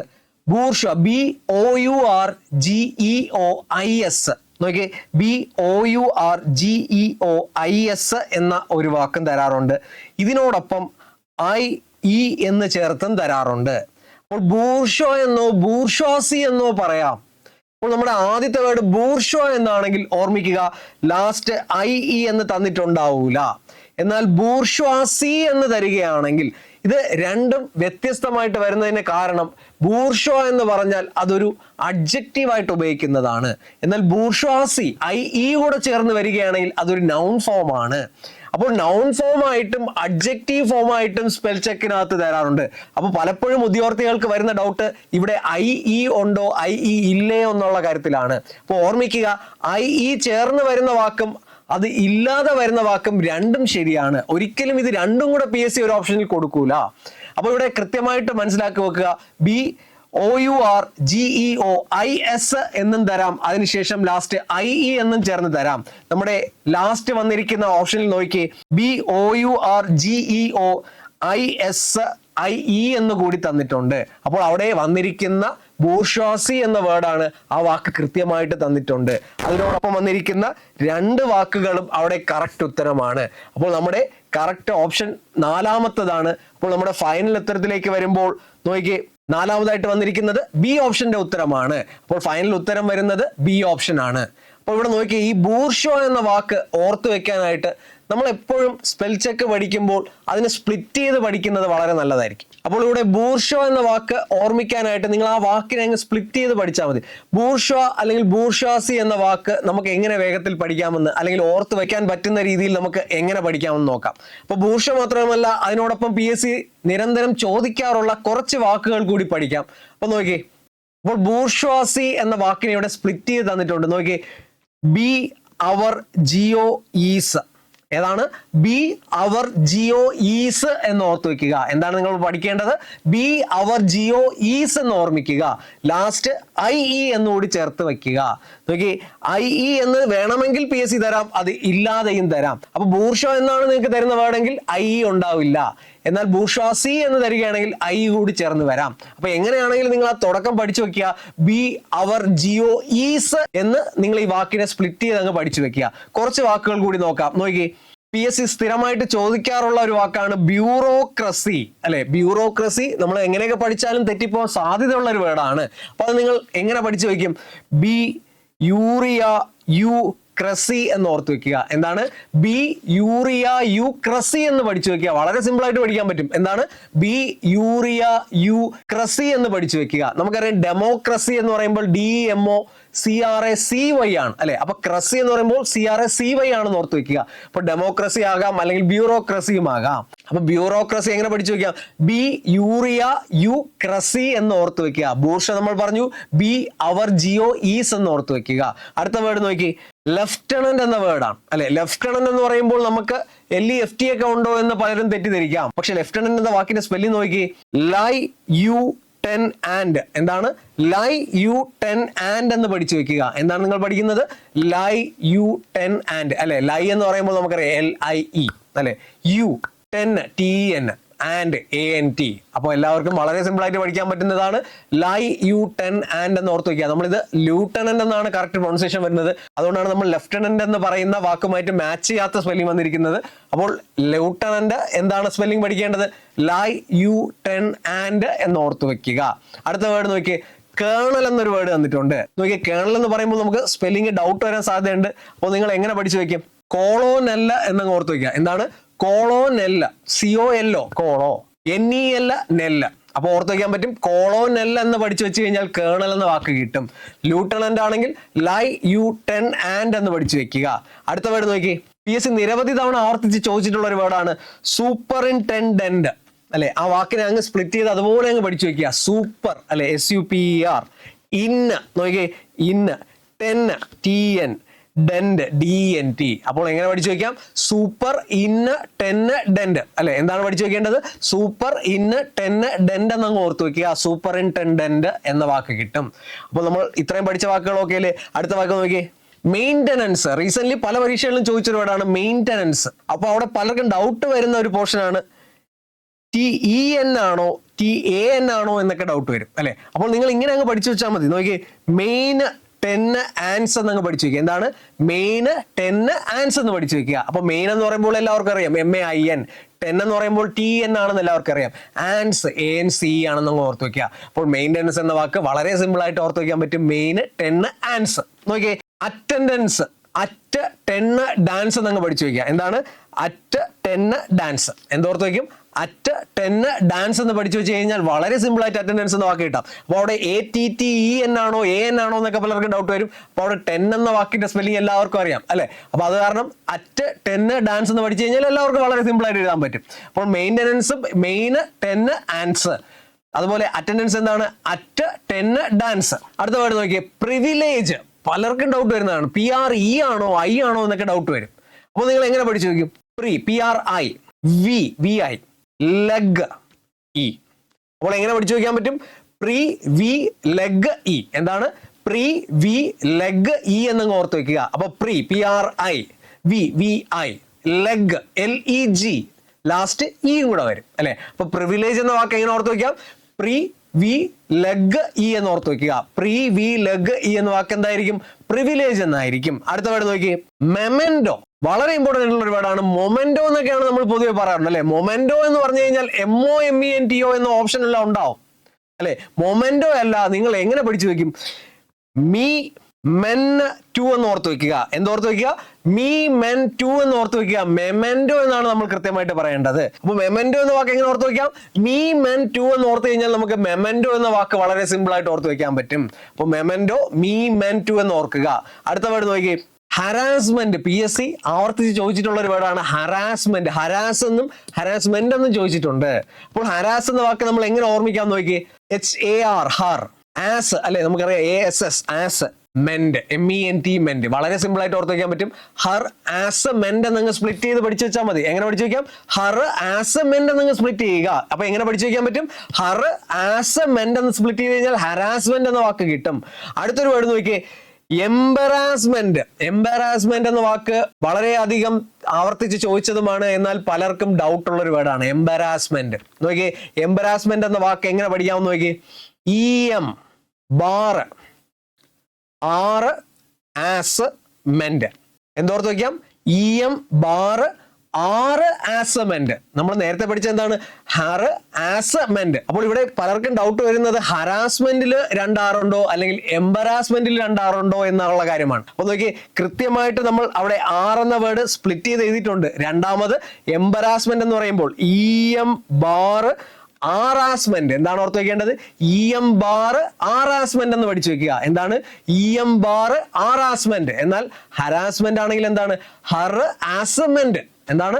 ഹർ ആസമെന്റ്. എംബറാസ്മെന്റ് എന്താണ്? EM bar harassment. എന്താണ് ഓർത്ത് വയ്ക്കുക? EM bar harassment. അപ്പൊ അവിടെ നമുക്ക് കൃത്യമായിട്ട് മനസ്സിലാക്കാൻ പറ്റും, എംബറാസ്മെന്റ് എന്ന വാക്കിനകത്ത് R നമ്മൾ സെപ്പറേറ്റ്ലി പഠിച്ചു വെക്കുന്നുണ്ട്, അവിടെ R ഡബിൾ ആയിട്ട് വരുന്നുണ്ട്. നോക്കിയേ, ലാസ്റ്റ് വേർഡ് അസസ്മെന്റ് എന്ന് തന്നിട്ടുണ്ട്. അസസ്മെന്റ് നമ്മുടെ PSC പരീക്ഷയിൽ റീസെന്റ് ആയിട്ട് അസസ് എന്ന വാക്ക് ചോദിച്ചിട്ടുണ്ടായിരുന്നു. അസസ് എന്ന് പറയുമ്പോൾ ASS ESS. അപ്പോൾ അസസ് എന്ന് ചോദിച്ചപ്പോൾ അത് തെറ്റാണെന്ന് പലരും വിചാരിച്ചു. കാരണം ആക്സസ് എന്ന വാക്ക് നമുക്കറിയാം, ആക്സസ് ചെയ്യുക അല്ലെ, അവിടെ ACCE അസസ് എന്ന് വരാറുണ്ട്. അപ്പോൾ ആ ആക്സസ് അല്ല, ഇവിടെ അസസ്മെന്റ് എന്ന വേർഡിനെയാണ് ആസസ് എന്ന് തന്നിട്ടുള്ളത്. അപ്പൊ അതെങ്ങനെ നമുക്ക് ഓർത്ത് വയ്ക്കാം? As ESS മെന്റ്. എന്താണ്? ആസ് ESS മെന്റ് അല്ലെങ്കിൽ ASS ESS മെന്റ് എന്ന് ഓർത്ത് വെക്കുക. ASS ESS മെന്റ് എന്ന് ഓർത്ത് വെക്കുക. അപ്പോൾ നോക്കിയേ, ആക്സസ് എന്ന് പറഞ്ഞാൽ ACCESS ആണ്, അത് ആക്സസ് ചെയ്യുക. എന്നാൽ ഇവിടെ അസസ് എന്ന് തന്നിട്ടുണ്ട്. PSC റീസെന്റ് ചോദിച്ചൊരു ചോദ്യമാണ്. അസസ് എന്ന് തന്നാൽ നമ്മൾ ഓർത്ത് വെക്കുക ASS ESS മെന്റ് നിങ്ങൾക്കറിയാം MENT എന്നായിരിക്കും. അപ്പോൾ നമ്മൾ പഠിച്ചു ഹരാസ്മെന്റ്, ഹർ ആസ്മെന്റ്. അതുപോലെ പഠിച്ചു എംബറാസ്മെന്റ് എന്താണ്? EM bar harassment. Last assessment പഠിച്ചു. എന്താണ്? ASS ESS മെന്റ്. എന്താണ്? ASS ESS മെന്റ് എന്ന് പഠിച്ചു വെക്കുക. ഇനി ഇതുവരെ നമ്മൾ സ്പ്ലിറ്റ് ചെയ്ത് പറഞ്ഞിരിക്കുന്നത്, ഇത് എത്ര പഠിച്ചാലും നിങ്ങൾക്ക് ഓർമ്മ കിട്ടുന്നില്ലെങ്കിൽ മാത്രം ഇങ്ങനെ പഠിച്ചാൽ മതി. കൃത്യമായിട്ട് ഈ വാക്കുകളുടെ സ്പെല്ലിംഗ് അറിയാവുന്നവർ ഒരിക്കലും ഇങ്ങനെ പഠിക്കണമെന്നില്ല. കൃത്യമായിട്ട് നിങ്ങൾ സ്പെല്ലിംഗ് എഴുതുക. എങ്ങനെയൊക്കെ പഠിച്ചാലും സ്പെല്ലിംഗ് തെറ്റിപ്പോകുന്ന ആൾക്കാർ എന്ത് ചെയ്യുക? ഇതുപോലെ ഷോർട്ട് കട്ടായിട്ട് അല്ലെങ്കിൽ ഇത് സ്പ്ലിറ്റ് ചെയ്ത് അങ്ങ് പഠിക്കുക. ഇത് നിങ്ങൾക്ക് തന്നെ നിങ്ങളുടേതായിട്ടുള്ള രീതിയിൽ സ്പ്ലിറ്റ് ചെയ്ത് പഠിക്കാവുന്നതാണ്. അപ്പൊ നിങ്ങൾ ഓരോ വാക്ക് കിട്ടുമ്പോഴും നിങ്ങൾക്ക് തെറ്റിപ്പോകുന്ന വാക്കാണെങ്കിൽ നിങ്ങൾ എന്ത് ചെയ്യുക? ആ വേർഡിനെ എവിടെയാണോ നിങ്ങൾക്ക് തെറ്റിപ്പോകാൻ സാധ്യതയുള്ളത് ആ വേർഡിനെ അവിടെ വെച്ച് സ്പ്ലിറ്റ് ചെയ്യുക. അപ്പൊ അങ്ങനെ നിങ്ങൾ 1-2 തവണ പറഞ്ഞ് പഠിക്കുമ്പോൾ നിങ്ങൾക്ക് ആ വാക്ക് എപ്പോഴും ഓർമ്മയിലുണ്ടാവും. അപ്പൊ അങ്ങനെ നിങ്ങൾ തന്നെ എഴുതി ശീലിക്കുക.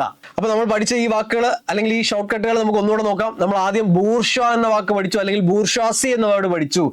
B our Jio is last I കൂടി ചേർന്ന് വരാം. ബൂർഷാസി എന്ന് വരികയാണെങ്കിൽ ഐ കൂടി ചേർന്ന് വരാമെന്ന് പഠിച്ചു. രണ്ടാമതായിട്ട് നമ്മൾ ബ്യൂറോക്രസി എന്ന വേർഡ് പഠിച്ചു. എന്താണ് ബ്യൂറോക്രസി എന്ന വേർഡ്? B urea യുക്രസി. എന്താണ്? ബി യൂറിയ യുക്രസി എന്ന് പഠിക്കാം. അടുത്ത വേർഡ് ലെഫ്റ്റനന്റ് എന്ന് പഠിച്ചു. ലൈ യു ടെൻ ആൻഡ്. എന്താണ്? ലൈ യു ടെൻ ആൻഡ് എന്ന് പഠിച്ചു വെക്കുക. കേണൽ എന്ന വാക്ക് നമ്മൾ പഠിച്ചു.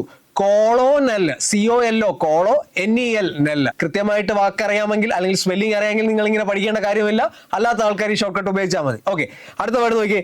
സൂപ്പറിൻറ്റൻഡന്റ് എന്ന വാക്ക് പഠിച്ചു. സൂപ്പർ SUPER എല്ലാവർക്കും അറിയാം. IN എല്ലാവർക്കും അറിയാം. TEN അറിയാം. ഡെന്റ് DENT എന്ന് പഠിച്ചു വെക്കുക. അപ്പൊ സൂപ്പർ, ടെൻ, ഡെന്റ് എന്ന് ഓർക്കുക. അടുത്ത വേർഡ് നമ്മൾ പഠിച്ചു മെയിൻ്റനൻസ് എന്ന word. Main MAIN main, TEN ten, ആൻസ് ANC എന്ന് ഓർത്ത് വെക്കുക. അപ്പൊ മെയിൻ, ടെൻ, ആൻസ്. അടുത്തായിട്ട് നമ്മൾ അറ്റൻഡൻസ് എന്ന വേർഡ് പഠിച്ചു. എന്തായിരിക്കും? At, ten, dance. എല്ലാവർക്കും വളരെ സിമ്പിൾ ആയിട്ട് ഓർക്കാൻ പറ്റും. അറ്റ്, ടെൻ, ഡാൻസ് എന്ന് ഓർക്കുക. അടുത്തായിട്ട് നമ്മൾ പഠിച്ച വേർഡ് ഏതായിരുന്നു? പ്രിവിലേജ് എന്ന വാക്ക് പഠിച്ചു അല്ലെ. Leg E. എങ്ങനെ ഓർത്ത് വയ്ക്കാം? ലെഗ് ഇ എന്ന് ഓർത്ത് വെക്കുക. പ്രിവിലേജ് എന്ന വാക്ക് കിട്ടും. അടുത്തായിട്ട് നമ്മൾ പഠിച്ച വാക്ക് ഏതായിരുന്നു? മെമെന്റോ.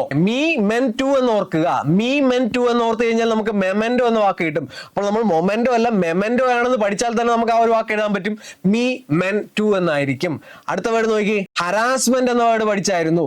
ഹറാസ്മെന്റ് എന്തായിരിക്കും? ഹറാസ്മെന്റ്. അടുത്തായിട്ട് എംബറാസ്മെന്റ് എന്ന വേർഡ് പഠിച്ചു. എന്തായിരിക്കും സ്പെല്ലിങ്? harassment. എന്താണ്? harassment.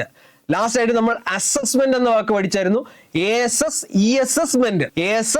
assessment എന്ന് ഓർത്ത് വയ്ക്കുക. അസസ്മെന്റ് എന്ന വാക്ക് കിട്ടും. അസസ് എന്ന വേർഡ് PSC റീസെന്റ് ചോദിച്ചാണ്, അത് ഓർത്ത് വയ്ക്കുക.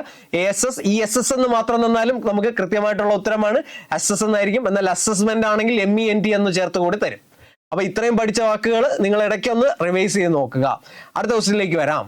The antonym of accidental. Accidental എന്ന വേർഡിന്റെ ആന്റോണിം ഓപ്പോസിറ്റ് ആണ് ചോദിച്ചിരിക്കുന്നത്. നോക്കിയേ അതിന്റെ ഓപ്ഷൻസ്. അൺഇന്റൻഷണൽ. അൺഇന്റൻഷണൽ എന്ന് പറഞ്ഞാൽ എന്താണ്? ഇന്റൻഷണൽ എന്ന വാക്കിന്റെ ഓപ്പോസിറ്റ്. ഇന്റൻഷണൽ എന്ന് പറഞ്ഞാൽ എന്താണ്? വേണമെന്ന് കരുതി അല്ലെങ്കിൽ കരുതിക്കൂട്ടി എന്നൊക്കെ നമ്മൾ മലയാളത്തിൽ പറയാറുണ്ട്. അപ്പോൾ കരുതിക്കൂട്ടി എന്ന വാക്കിന്റെ ഓപ്പോസിറ്റ് ആണ് അൺഇന്റൻഷണൽ. എന്നാൽ ആക്സിഡന്റ് എന്ന വാക്കിന്റെ അർത്ഥം എന്താണ്? നമ്മൾ പ്രതീക്ഷിക്കാതെ അപ്രതീക്ഷിതമായിട്ട് എന്നുള്ള അർത്ഥത്തിലാണ് ആക്സിഡന്റൽ എന്ന വാക്ക് ഉപയോഗിക്കാറുള്ളത്. രണ്ടാമത്തെ ഓപ്ഷൻ നോക്കിയേ, ഇൻസിഡന്റൽ എന്നാണ് തന്നിരിക്കുന്നത്. ഇൻസിഡന്റൽ എന്ന് പറഞ്ഞാലും എന്ത് തന്നെയാണ്? ആകസ്മികമായ എന്നുള്ള അർത്ഥമാണ് അല്ലെ. അപ്പൊ ആക്സിഡന്റലുമായിട്ട് യോജിച്ച് വരുന്ന ഒരു അർത്ഥമാണ് ഇൻസിഡന്റൽ. ആകസ്മികമായി അല്ലെ, അപ്രതീക്ഷിതമായി. അപ്പോൾ ആക്സിഡന്റിന്റെ സിനോണിമായിട്ട് ഉപയോഗിക്കാവുന്ന ഒരു വേർഡാണ് ഇൻസിഡന്റൽ. അപ്പോൾ അവിടെ ഇൻസിഡന്റൽ എന്ന് എഴുതിയാൽ തെറ്റാണ്. അതുപോലെ അൺഇന്റൻഷണൽ എന്ന് പറഞ്ഞാലും അവിടെ തെറ്റാണ്. എന്നാൽ ഇന്റൻഷണൽ എന്ന് തന്നിട്ടുണ്ട്. ഇന്റൻഷണൽ എന്ന് പറഞ്ഞാൽ എന്താണ്? നമ്മൾ വേണമെന്ന് കരുതി. അപ്പോൾ നമ്മൾ മനഃപൂർവ്വം ഒരു കാര്യം ചെയ്യണമെങ്കിൽ ഇന്റൻഷനലി ചെയ്തു എന്ന് പറയാം.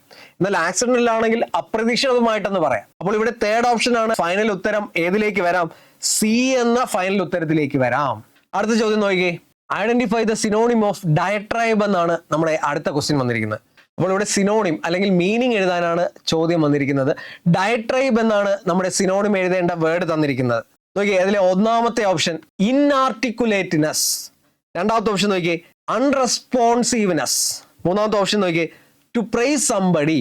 നാലാമത്തെ ഓപ്ഷൻ നോക്കിയേ verbal attack against A person. അപ്പൊ അങ്ങനെ 4 ഓപ്ഷൻസ് തന്നിട്ടുണ്ട്. അപ്പോൾ ഇതിന്റെ സിനോണിം കണ്ടെത്താനായിട്ട് നമ്മുടെ ഓരോ ഓപ്ഷനായിട്ട് നമുക്കൊന്ന് വിശകലനം ചെയ്ത് നോക്കാം. അപ്പോൾ ഇതിൽ തന്നിരിക്കുന്ന ആദ്യത്തെ വേർഡ് നോക്കിയേ, ഇനാർട്ടിക്കുലേറ്റ് അല്ലെ. ഇനാർട്ടിക്കുലേറ്റ് എന്ന് പറഞ്ഞാൽ എന്താണ്? അവ്യക്തമായ, unable to express idea or feeling freely അല്ലെ. അതായത് കൃത്യമായിട്ട് ഐഡിയ എക്സ്പ്രസ് ചെയ്യാൻ പറ്റാതെ അവ്യക്തമായിട്ട് എക്സ്പ്രസ് ചെയ്യുക, അതിനെയാണ് നമ്മൾ ഇനാർട്ടിക്കുലേറ്റ് എന്ന് പറയുന്നത്. അപ്പോൾ ഒന്നാമത്തെ ഓപ്ഷൻ ഇനാർട്ടിക്കുലേറ്റിന്റെ അർത്ഥം അവ്യക്തമായ അല്ലെങ്കിൽ unable to express idea or feeling freely. രണ്ടാമത്തെ ഓപ്ഷന്റെ അർത്ഥം നോക്കി, അൺറെസ്പോൺസീവ്നെസ്. എന്താണ് അൺറെസ്പോൺസീവ്നെസ്? അനുകൂല പ്രതികരണം ഇല്ലാത്തത്. എന്താണ് അനുകൂല പ്രതികരണം ഇല്ലാത്തത്? Not reacting to something. എന്തിനോടെങ്കിലും റിയാക്ട് ചെയ്യാതിരിക്കുക, അതായത് അനുകൂലമായിട്ടുള്ള പ്രതികരണം ഇല്ലാതിരിക്കുക. അടുത്ത ഓപ്ഷൻ നോക്കി, ഡയട്രൈബ് എന്ന വാക്കിന്റെ അർത്ഥം തന്നെ ഇവിടെ കൊടുത്തിട്ടുണ്ട്. നോക്കി, എഴുത്തിലൂടെയോ വാക്കിലൂടെയോ ഉള്ള അധിക്ഷേപം. എന്താണ്? ഒരാളെ അധിക്ഷേപിക്കുക, എഴുത്തിലൂടെയോ അല്ലെങ്കിൽ വാക്ക് കൊണ്ടോ അധിക്ഷേപിക്കുന്നതാണ് നമ്മൾ ഡയട്രൈബ് എന്ന് പറയുന്നത്. അപ്പോൾ ഈ ചോദ്യത്തിൽ ഡയട്രൈബുമായി റിലേറ്റ് ചെയ്ത് വരുന്ന ഒരു ഓപ്ഷനാണ് verbal attack against a person അല്ലെ. ഒരാളെ വാക്ക് കൊണ്ട് അധിക്ഷേപിക്കുക അല്ലെങ്കിൽ അറ്റാക്ക് ചെയ്യുക. അപ്പോൾ ഒരാളെ വാക്ക് കൊണ്ടോ അല്ലെങ്കിൽ എഴുത്ത് കൊണ്ടോ അറ്റാക്ക് ചെയ്യുകയാണെങ്കിൽ അവിടെ ഡയട്രൈബ് എന്ന് നമുക്ക് പറയാം. അപ്പോൾ ഇവിടെ ഡയട്രൈബ് എന്ന വാക്കിന്റെ സിനോണിമാണ് ചോദിച്ചിരിക്കുന്നത്. അപ്പോൾ കൃത്യമായിട്ട് നമുക്ക് ഉത്തരം തന്നിട്ടുണ്ട്, verbal attack against a person. അപ്പോൾ ഇവിടെ നാലാമത്തെ ഓപ്ഷനായിട്ട് verbal attack against a person എന്ന് തന്നിട്ടുണ്ട്. ഇതിനകത്ത് മൂന്നാമത്തെ ഓപ്ഷൻ തന്നിരിക്കുന്നത് ടു പ്രൈസ് സംബഡിയാണ് അല്ലെ. പ്രൈസ് സംബഡി എന്ന് പറയുമ്പോൾ ഒരാളെ പുകഴ്ത്തുക. അപ്പോൾ ഒരിക്കലും പുകഴ്ത്തുക എന്നുള്ള അർത്ഥമല്ല ഡയട്രൈബ് എന്ന വാക്ക്. ഒരാളെ വാക്ക് കൊണ്ടോ അല്ലെങ്കിൽ എഴുത്തുകൊണ്ടോ അധിക്ഷേപിക്കുകയാണ്. അപ്പോൾ verbal attack against a person എന്ന നാലാമത്തെ ഓപ്ഷനാണ് ഇവിടെ ഡയട്രൈബിന്റെ സിനോണിമായിട്ട് ഉപയോഗിക്കേണ്ടത്. അപ്പോൾ നോക്കിയ ഫൈനൽ ഉത്തരത്തിലേക്ക് വരുമ്പോൾ നാലാമതായിട്ടുള്ള ഓപ്ഷൻ വന്നിരിക്കുന്നത് എവിടെയാണ്? സി ഓപ്ഷനിലാണ് നാലാമത്തെ ഓപ്ഷൻ വന്നിരിക്കുന്നത്, അറ്റാക്ക് അല്ലെങ്കിൽ verbal attack against a person. അടുത്ത ചോദ്യം നോക്കിയേ, one word for extreme fear of dogs. ഈ ഫിയർ എന്ന് പറയുന്ന കാര്യം അല്ലെങ്കിൽ പരീക്ഷകളിൽ സ്ഥിരമായിട്ട് കാണാറുള്ള മറ്റൊരു വേർഡാണ് ഫോബിയ എന്ന് പറയുന്ന വേർഡ്. ഫോബിയ എന്ന് പറഞ്ഞാലും ഫിയർ തന്നെയാണ്. ഗ്രീക്ക് വേർഡായ ഫോബിയയുടെ അർത്ഥം ഫിയർ എന്നാണ്. ഈ ഫോബിയാസ് PSC പരീക്ഷകളിൽ സ്ഥിരമായിട്ട് കാണാറുണ്ട്. അപ്പോൾ നമ്മൾ ഓർക്കുക, കുറച്ച് ഫോബിയാസ്, മിനിമം കുറച്ച് ഫോബിയാസ് നമ്മൾ ഉറപ്പായിട്ടും പഠിച്ചു വച്ചിരിക്കേണ്ടതാണ്. അപ്പോൾ നമ്മുടെ ഈ ചോദ്യത്തിൽ വന്നിരിക്കുന്നത് എന്താണ്? ഫിയർ ഓഫ് ഡോഗ്സ് ആണ്, അല്ലെങ്കിൽ ഡോഗിനോടുള്ള പേടി, എക്സ്ട്രീം ഫിയർ ഓഫ് ഡോഗ്സ് അല്ലെ, അതിയായ പേടി. അപ്പൊ നോക്കിയേ, നമ്മുടെ ഓപ്ഷൻസ് വന്നിരിക്കുന്നത് ഒന്നാമത്തെ ഓപ്ഷൻ സൈനോഫോബിയ. സൈനോഫോബിയ എന്ന് പറയുന്നത് തന്നെയാണ് ഫിയർ ഓഫ് ഡോഗ്സ്. ഡോഗ്സിനോടുള്ള പേടിയെ നമ്മൾ പറയുന്നത് എന്തെന്നാണ്? സൈനോഫോബിയ എന്നാണ്. ഓർമ്മിക്കുക, ഡോഗ്സിനോടുള്ള ഫിയർ എന്താണ്? സൈനോഫോബിയ. അപ്പൊ നമ്മൾ അതൊന്ന് കണക്ട് ചെയ്ത് പഠിച്ചു വെക്കുക. എന്താണ് ഒരു ഡോഗ് അല്ലെ, നമ്മൾ ഒരു ഡോഗ് കടിക്കുന്നു, അറ്റാക്ക് ചെയ്യുന്നു, അപ്പോൾ നമുക്ക് അവിടെ ഒരു മാർക്ക് വരും, അല്ലെങ്കിൽ ഒരു സൈന് വരും എന്നങ്ങ് ആലോചിച്ച് വെക്കുക. അപ്പൊ ഫിയർ ഓഫ് ഡോഗ്സ് നമുക്ക് എങ്ങനെ കണക്ട് ചെയ്ത് പഠിക്കാൻ പറ്റും? ഫിയർ ഓഫ് ഡോഗ്സ് എന്താണ്? ഡോഗ് അറ്റാക്ക് ചെയ്താൽ നമുക്കൊരു മാർക്ക് അല്ലെങ്കിൽ ഒരു സൈന് വരുന്നു. അപ്പോൾ സൈനോഫോബിയ എന്നാണ് എക്സ്ട്രീം ഫിയർ ഓഫ് ഡോഗ്സ് അല്ലെ. അപ്പൊ ഓർത്ത് വെക്കുക, ഫിയർ ഓഫ് ഡോഗ്സ് എന്തായിരിക്കും? സൈനോഫോബിയ. അപ്പൊ ഇത്തരം ചോദ്യങ്ങൾ പഠിക്കുമ്പോൾ അതിനകത്ത് വരുന്ന ഓപ്ഷൻസ് കൂടി ശ്രദ്ധിക്കുക. കാരണം PSC മുൻപ് ചോദിച്ച ചില ചോദ്യങ്ങളുടെ ഓപ്ഷൻസ് ആവർത്തിച്ച് വന്നിട്ടുണ്ട്, അല്ലെങ്കിൽ അത് മറ്റൊരു ചോദ്യമായിട്ട് വേറെ പരീക്ഷകളിൽ കാണാറുണ്ട്. അപ്പോൾ ആ ഓപ്ഷൻസ് കൂടി നിങ്ങൾ അനലൈസ് ചെയ്യുക. നോക്കിയേ, രണ്ടാമത്തെ ഓപ്ഷൻ വന്നിരിക്കുന്നത് എന്താണ്? ഓഫിയോഫോബിയ. നിങ്ങൾക്കറിയാം, ഓഫിയോഫാഗസ് എന്നൊക്കെ പറയാറുണ്ട്. ഓഫിയോഫാഗസ് ഹന്ന എന്ന് പറയുന്നത് കിങ് കോബ്രയുടെ സയന്റിഫിക് നെയിമാണ്. എന്താണ്? ഓഫിയോഫാഗസ് ഹന്ന എന്ന് പറയുന്നത് കിങ് കോബ്രയുടെ സയന്റിഫിക് നെയിമാണ്. അപ്പോൾ ഓഫിയോ എന്ന വാക്ക് ഓർത്ത് വെക്കുക, സ്നേക്കുമായി റിലേറ്റ് ചെയ്ത് വരുന്നതാണ്. ഓഫിയോഫാഗസ് എന്ന് പറയുമ്പോൾ കിങ് കോബ്രയുമായിട്ട് റിലേറ്റ് ചെയ്ത് വരുന്ന ഒരു വാക്കാണ്. അപ്പോൾ ഓഫിയോഫോബിയ എന്തായിരിക്കും? ഫിയർ ഓഫ് സ്നേക്സ് ആയിരിക്കും. അപ്പോൾ ഓഫിയോഫോബിയ എന്ന വാക്ക് ഓർത്ത് വെക്കുക, ഫിയർ ഓഫ് സ്നേക്സ്. എന്നാൽ സൈനോഫോബിയ ഫിയർ ഓഫ് ഡോഗ്സ് ആയിരിക്കും. മൂന്നാമത്തെ ഓപ്ഷൻ നോക്കിയേ, എക്കോഫോബിയ എന്ന് പറഞ്ഞാൽ എന്താണ്? ഫിയർ ഓഫ് നാച്ചുറൽ എൻവയോൺമെന്റ് അല്ലെ, നാച്ചുറൽ ആയിട്ടുള്ള പരിസ്ഥിതിയോടുള്ള പേടിയാണ് നമ്മൾ എന്തെന്ന് പറയുന്നത്? എക്കോഫോബിയ. അതായത് ചിലർക്ക് എക്കോസിസ്റ്റത്തിനോടുള്ള പേടിയായിരിക്കും, അല്ലെങ്കിൽ പ്രകൃതിയാലുള്ള ദുരന്തങ്ങളെ പേടിക്കുന്ന ആൾക്കാരുണ്ടാവും, അല്ലെങ്കിൽ അങ്ങനെ ദുരന്തം സംഭവിക്കുമെന്ന് പേടിക്കുന്നവരുണ്ടാവും. അത്തരം ആൾക്കാരുടെ ഫിയറിനെയാണ് നമ്മൾ എന്തെന്ന് പറയുന്നത്? എക്കോഫോബിയ അല്ലെ. നമ്മൾ എക്കോസിസ്റ്റം വെച്ച് കണക്ട് ചെയ്ത് വെക്കുക, അല്ലെങ്കിൽ എൻവയോൺമെന്റുമായി റിലേറ്റ് ചെയ്ത് വെക്കുക. അപ്പോൾ ഫിയർ ഓഫ് എൻവയോൺമെന്റിനെയാണ് നമ്മൾ എക്കോഫോബിയ എന്ന് പറയുന്നത്. നാലാമത്തെ ഓപ്ഷൻ നോക്കി, സൂഫോബിയ. സൂ എന്ന വാക്കിൽ തന്നെ ഉണ്ട് അല്ലെ. സൂ എന്ന് പറയുമ്പോൾ നമുക്കറിയാം, സൂവിൽ കാണാൻ പോകുന്നത് അനിമൽസിനെയാണ്. അപ്പോൾ ഫിയർ ഓഫ് അനിമൽസിനെയാണ് സൂഫോബിയ എന്ന് പറയുന്നത്. ഫിയർ ഓഫ് അനിമൽസിനെ നമുക്ക് എന്തെന്ന് പറയാം? സൂഫോബിയ എന്ന് പറയാം. അപ്പോൾ നമ്മൾ 4 കാര്യങ്ങൾ പറഞ്ഞായിരുന്നു. ആദ്യം പറഞ്ഞു സൈനോഫോബിയ, ഫിയർ ഓഫ് ഡോഗ്സിനെയാണ് സൈനോഫോബിയ എന്ന് പറയുന്നത്. ഓഫിയോഫോബിയ, ഫിയർ ഓഫ് സ്നേക്സ് ഓഫിയോഫോബിയ എന്ന് പറയാം. മൂന്നാമതായിട്ട് എക്കോഫോബിയ പറഞ്ഞു, ഫിയർ ഓഫ് നാച്ചുറൽ എൻവയോൺമെന്റ് അല്ലെ, നാച്ചുറൽ എൻവയോൺമെന്റിനോടുള്ള പേടിയെ നമുക്ക് എക്കോഫോബിയ എന്ന് പറയാം. നാലാമതായിട്ട് നമ്മൾ പറഞ്ഞായിരുന്നു സൂഫോബിയ. അപ്പോൾ സൂവിൽ പോകുന്നത് അനിമൽസിനെ കാണാനാണ്. അപ്പോൾ സൂഫോബിയ എന്ന് പറയുമ്പോൾ ഫിയർ ഓഫ് അനിമൽസ് ആയിരിക്കും. ഇനി നമ്മൾ കുറച്ച് ഫോബിയാസ് കൂടെ നമ്മൾ PSC പരീക്ഷകളിൽ ചോദിച്ചിട്ടുള്ളതും അല്ലെങ്കിൽ ഓപ്ഷൻസിൽ വന്നിട്ടുള്ളതുമായിട്ടുള്ള കുറച്ച് ഫോബിയാസ് കൂടി നിങ്ങളൊന്ന് ഓർത്ത് വയ്ക്കുക. നോക്കിയേ, ഒന്നാമതായിട്ട് ഓഫിയോഫോബിയ നമ്മൾ പറഞ്ഞതായിരുന്നു, ഫിയർ ഓഫ് സ്നേക്സ്. രണ്ടാമതായിട്ട് പറഞ്ഞത് എക്കോഫോബിയ. നമ്മൾ നേരത്തെ പറഞ്ഞു fear of natural environment, natural ആയിട്ടുള്ള പരിസ്ഥിതിയോടുള്ള പേടി, അല്ലെങ്കിൽ ഒരു പ്രകൃതി ദുരന്തം ഉണ്ടാകുമെന്ന് പേടിക്കുക, അതാണ് എക്കോഫോബിയ. മൂന്നാമതായിട്ട് നമ്മൾ സൂഫോബിയോ പറഞ്ഞായിരുന്നു, ഫിയർ ഓഫ് അനിമൽസ്. സൂവിൽ അനിമലിനെയാണ് കണക്ട് ചെയ്യേണ്ടത്. സൂഫോബിയ എന്ന് പറഞ്ഞാൽ ഫിയർ ഓഫ് അനിമൽസ് എന്നായിരിക്കും. സൈനോഫോബിയ നമ്മൾ പറഞ്ഞു ഫിയർ ഓഫ് ഡോഗ്സ് എന്നായിരിക്കും. അടുത്തതായിട്ട് നമ്മൾ പഠിക്കുന്ന വാക്ക് നോക്കിയേ, ടാനറ്റോഫോബിയ. 2024 women fire and rescue officer എന്ന എക്സാമിൽ PSC ചോദിച്ച ഒരു ചോദ്യമാണ് ടാനറ്റോഫോബിയ. നോക്കിയേ, എന്ന് പറഞ്ഞാൽ എന്താണ്?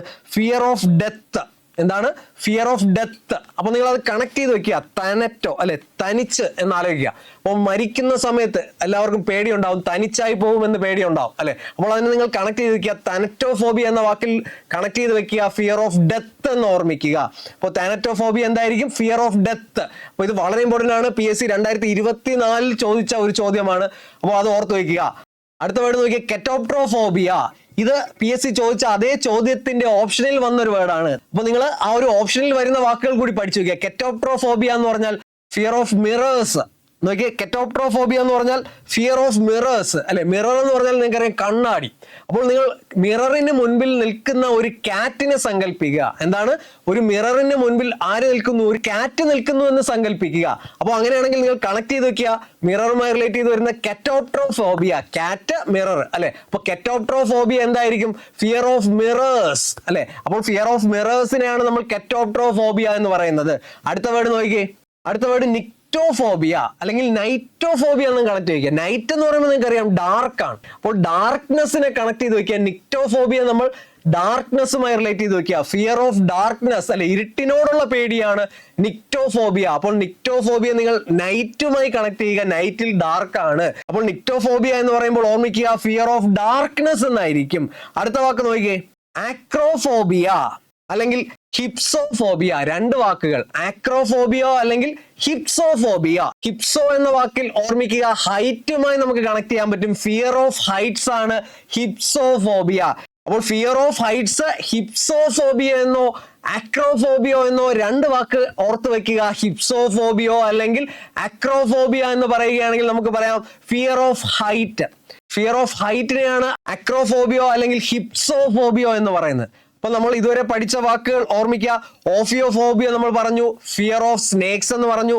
രണ്ടാമതായിട്ട് എക്കോഫോബിയ പഠിച്ചു, ഫിയർ ഓഫ് നാച്ചുറൽ എൻവയോൺമെന്റ് എന്ന് പറഞ്ഞു. മൂന്നാമതായിട്ട് നമ്മൾ പഠിച്ചു സൂഫോബിയ, ഫിയർ ഓഫ് അനിമൽസ് എന്ന് പഠിച്ചു.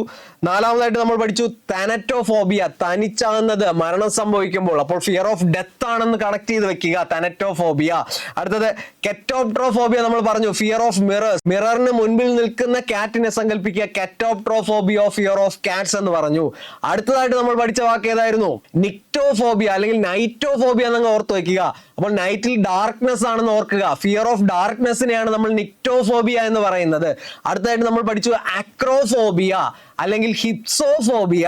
അപ്പോൾ ഈ രണ്ട് വാക്കുകൾ നമ്മൾ ഓർമ്മിക്കുക.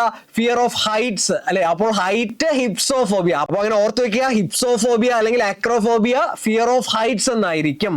അടുത്ത വേർഡ് നോക്കിയേ, ആസ്ട്രോഫോബിയ. എന്താണ് ആസ്ട്രോഫോബിയ എന്ന് പറഞ്ഞാൽ? ഫിയർ ഓഫ് തണ്ടർ അല്ലെ, ഇടിമിന്നലിനോടുള്ള പേടി, തണ്ടറിനോടുള്ള പേടിയാണ് ആസ്ട്രോഫോബിയ. അസ്ത്രം എന്ന് സങ്കല്പിക്കുക. തണ്ടർ അല്ലെ, ഒരു അസ്ത്രം വിടുന്ന വേഗത്തിലായിരിക്കും അതിന്റെ ശബ്ദം കേൾക്കുന്നത്. അപ്പൊ ഫിയർ ഓഫ് തണ്ടർ കണക്ട് ചെയ്ത് വെക്കുക.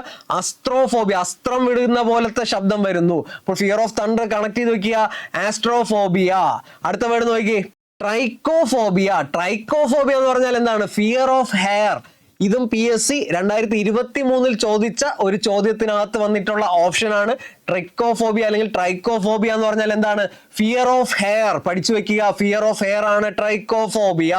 അടുത്ത വേർഡ് നോക്കി, എലിറോഫോബിയ. PSC മുൻപ് ആവർത്തിച്ച് ചോദിക്കുമായിരുന്ന ഒരു ചോദ്യമാണ് എലിറോഫോബിയ. എലി അല്ലെ, എലിയെ കണക്ട് ചെയ്ത് വെക്കുക. എലിയെ നിങ്ങൾ കണക്ട് ചെയ്യേണ്ടത് കാറ്റുമായിട്ടാണ്. അപ്പോൾ എലിറോഫോബിയ അല്ലെങ്കിൽ എലിക്ക് പേടിയുള്ളത് ആരെയായിരിക്കും? കാറ്റിനെ ആയിരിക്കും. അങ്ങനെ കണക്ട് ചെയ്ത് വെക്കുക. ഫിയർ ഓഫ് കാറ്റ്സ് ആണ് എലിറോഫോബിയ. എലിറോഫോബിയ എന്താണ്? Fear of Katz. അടുത്ത വേർഡ് നോക്കി, കിറപ്റ്റോഫോബിയ അല്ലെങ്കിൽ ചിറപ്റ്റോഫോബിയ എന്ന് പറയും. കിറപ്റ്റോഫോബിയ അല്ലെങ്കിൽ ചിറപ്റ്റോഫോബിയ എന്ന് പറഞ്ഞാൽ എന്താണ്? Fear of bats. ഇതും PSC മുൻപ് ചോദിച്ച ഒരു ചോദ്യമാണ്. ഫിയർ ഓഫ് ബാറ്റ്സ് എന്താണെന്ന് ചോദിച്ചിട്ടുണ്ട്. കിറപ്റ്റോഫോബിയ അല്ലെങ്കിൽ ചിറപ്റ്റോഫോബിയ എന്ന് ഓർത്തിക്കുക.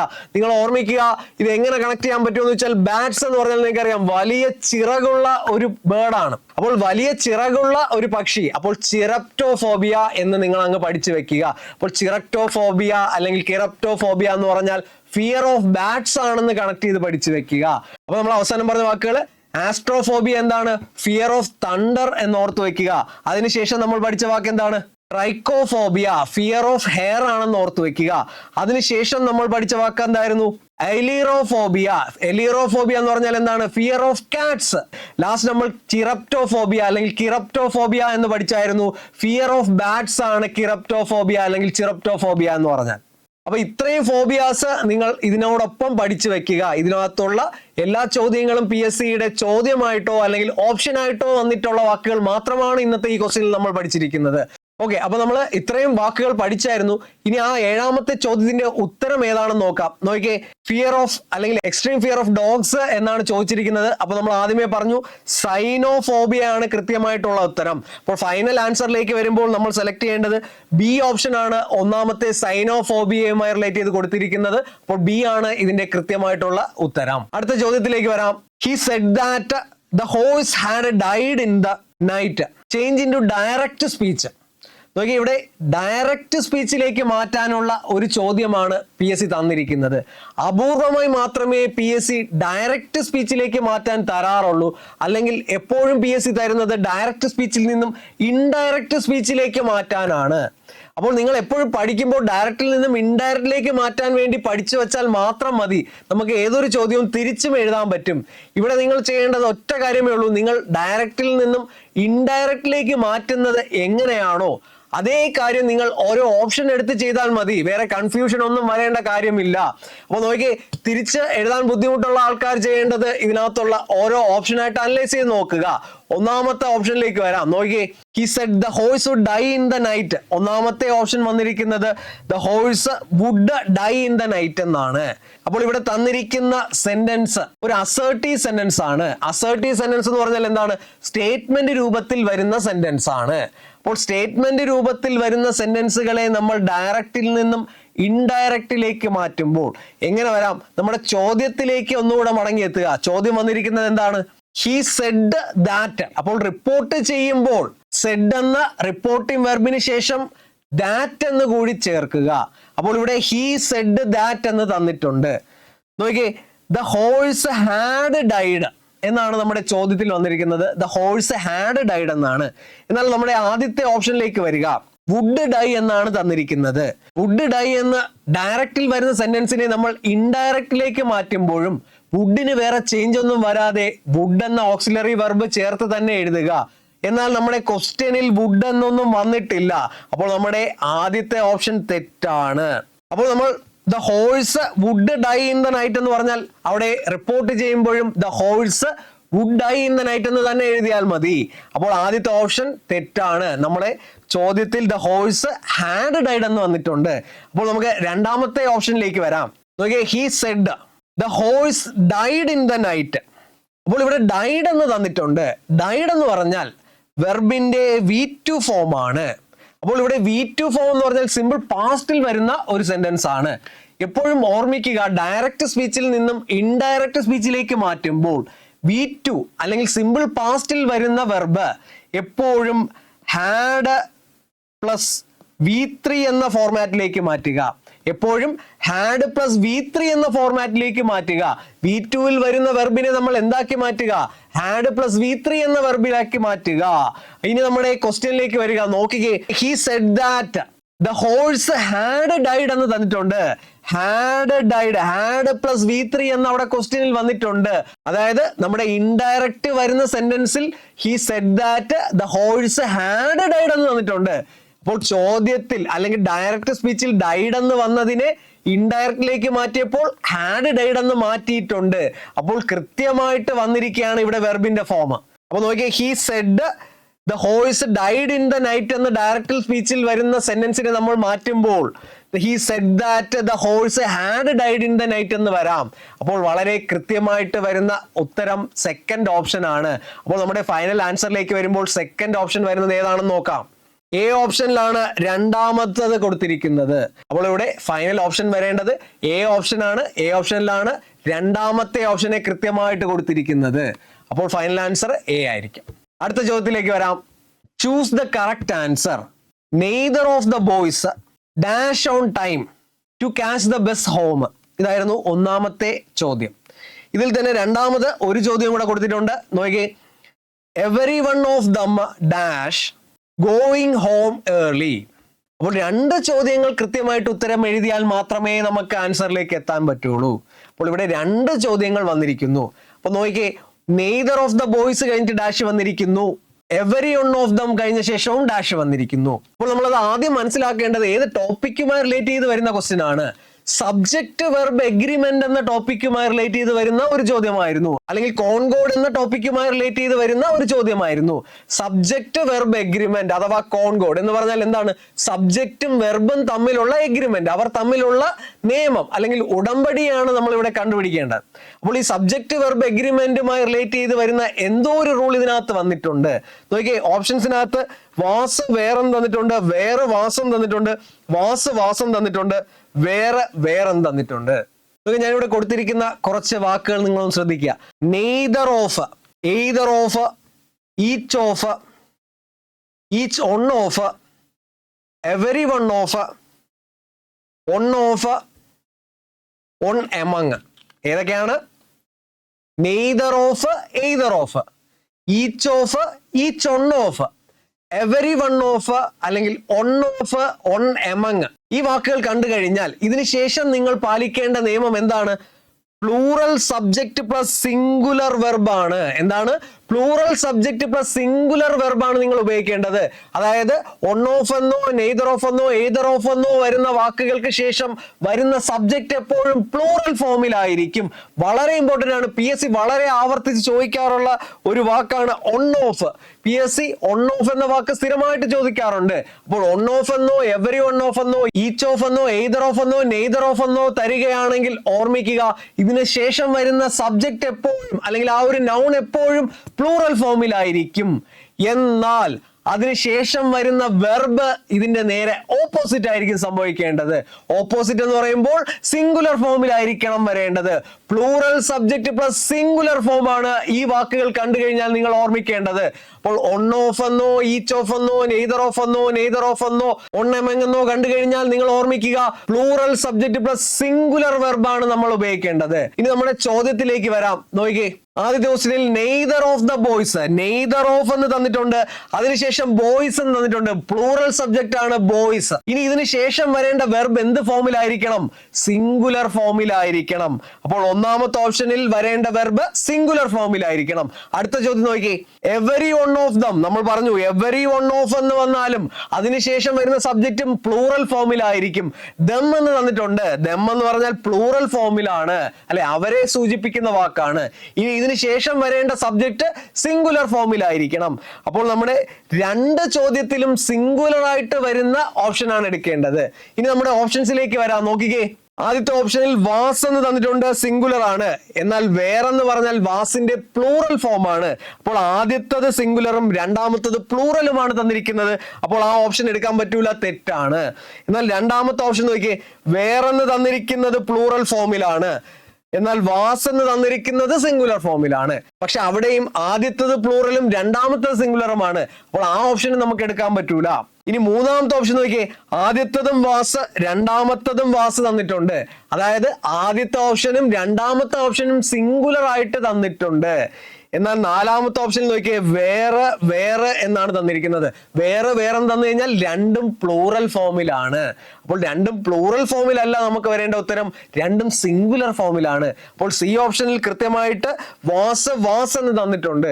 അപ്പോൾ നമ്മുടെ ഫൈനൽ ഉത്തരത്തിലേക്ക് വരുമ്പോൾ നോക്കിയേ, 3 വരുന്നത് ഡി ഓപ്ഷനിലാണ്. അപ്പോൾ ഡി ഓപ്ഷനിലാണ് തേർഡ് വരേണ്ടത്. അപ്പോൾ വാസ് വാസ് എന്ന സിംഗുലർ ആയിട്ട് വരുന്ന രണ്ട് ഓപ്ഷൻസ് ആണ് ഇവിടെ വരേണ്ടത്. അപ്പോൾ ആദ്യത്തെ ചോദ്യത്തിലും neither of the boys was on time to catch the bus home. രണ്ടാമത്തെ ചോദ്യത്തിൽ every one of them was going home early എന്ന് വരണം. അപ്പോൾ ഫൈനൽ ആൻസർ ഡി ഓപ്ഷൻ ആണ്, തേർഡ്. ഓക്കെ, അപ്പൊ നമ്മുടെ ലാസ്റ്റ് ക്വസ്റ്റ്യനിലേക്ക് വരാം. State whether the italicised verb is a dynamic verb or a stative verb. അതായത് ഡൈനാമിക് വെർബാണോ സ്റ്റേറ്റീവ് വെർബാണോ എന്നാണ് നമ്മൾ കണ്ടുപിടിക്കേണ്ടത്. നോക്കിയേ, ഇവിടെ ഇതിന് താഴെ ഒരു സെന്റൻസ് കൂടി തന്നിട്ടുണ്ട്.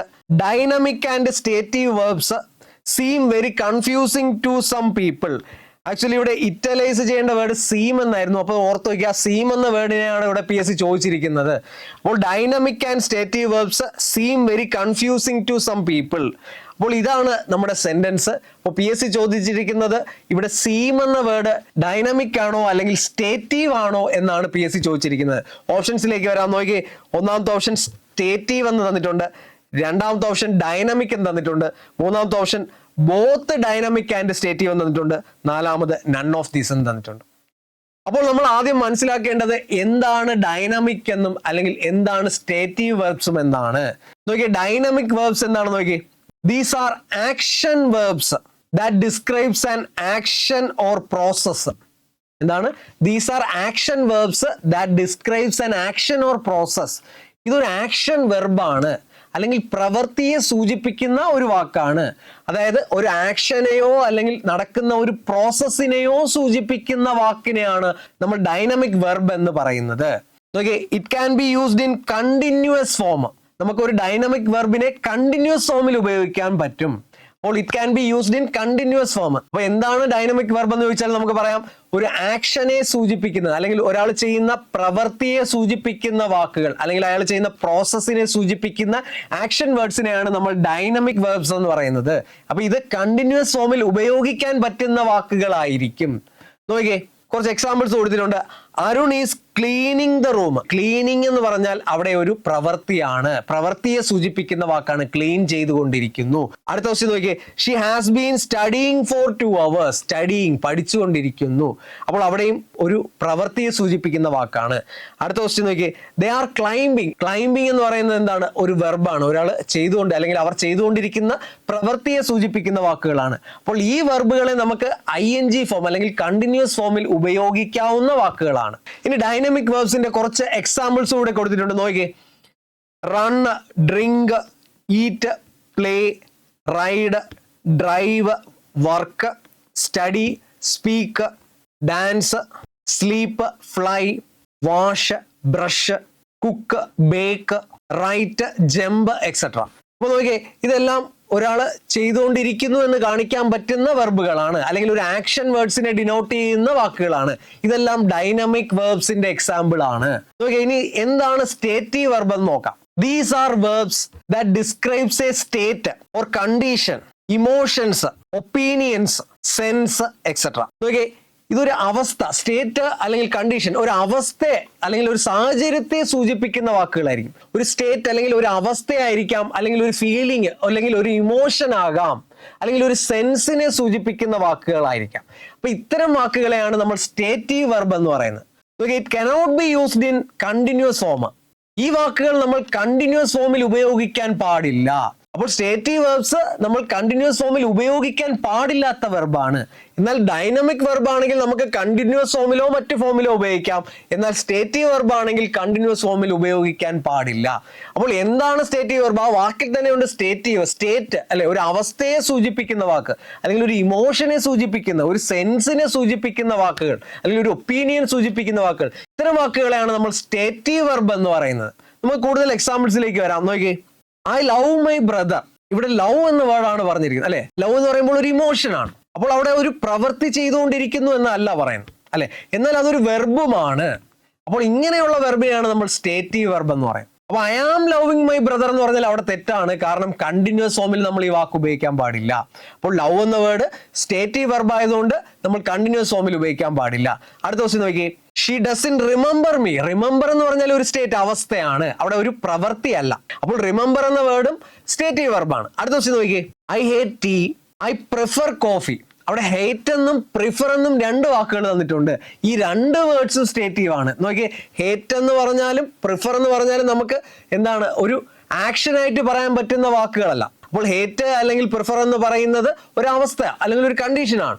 അപ്പൊ ആ 2 വാക്കുകളും സ്റ്റേറ്റീവ് വെർബിന് ഉദാഹരണമാണ്. അടുത്ത ക്വസ്റ്റ്യൻ നോക്കി, this car belongs to my brother. PSC ചോദിച്ചിട്ടുള്ള ഒരു ചോദ്യമാണ് ബിലോങ്സ് എന്ന വാക്ക് വെച്ചിട്ട്. ബിലോങ്സ് അപ്പോൾ ഒരാളുടെ ഓണർഷിപ്പ് അല്ലെങ്കിൽ അയാളുടെ കൈവശമുള്ള ഒരു കാര്യമാണ് പറയുന്നത്. അപ്പോൾ അതൊരിക്കലും ഒരു ആക്ഷൻ വെർബിനെ അല്ല സൂചിപ്പിക്കുന്നത്, എന്നാൽ ഇവിടെ ഒരു വെർബുമാണ്.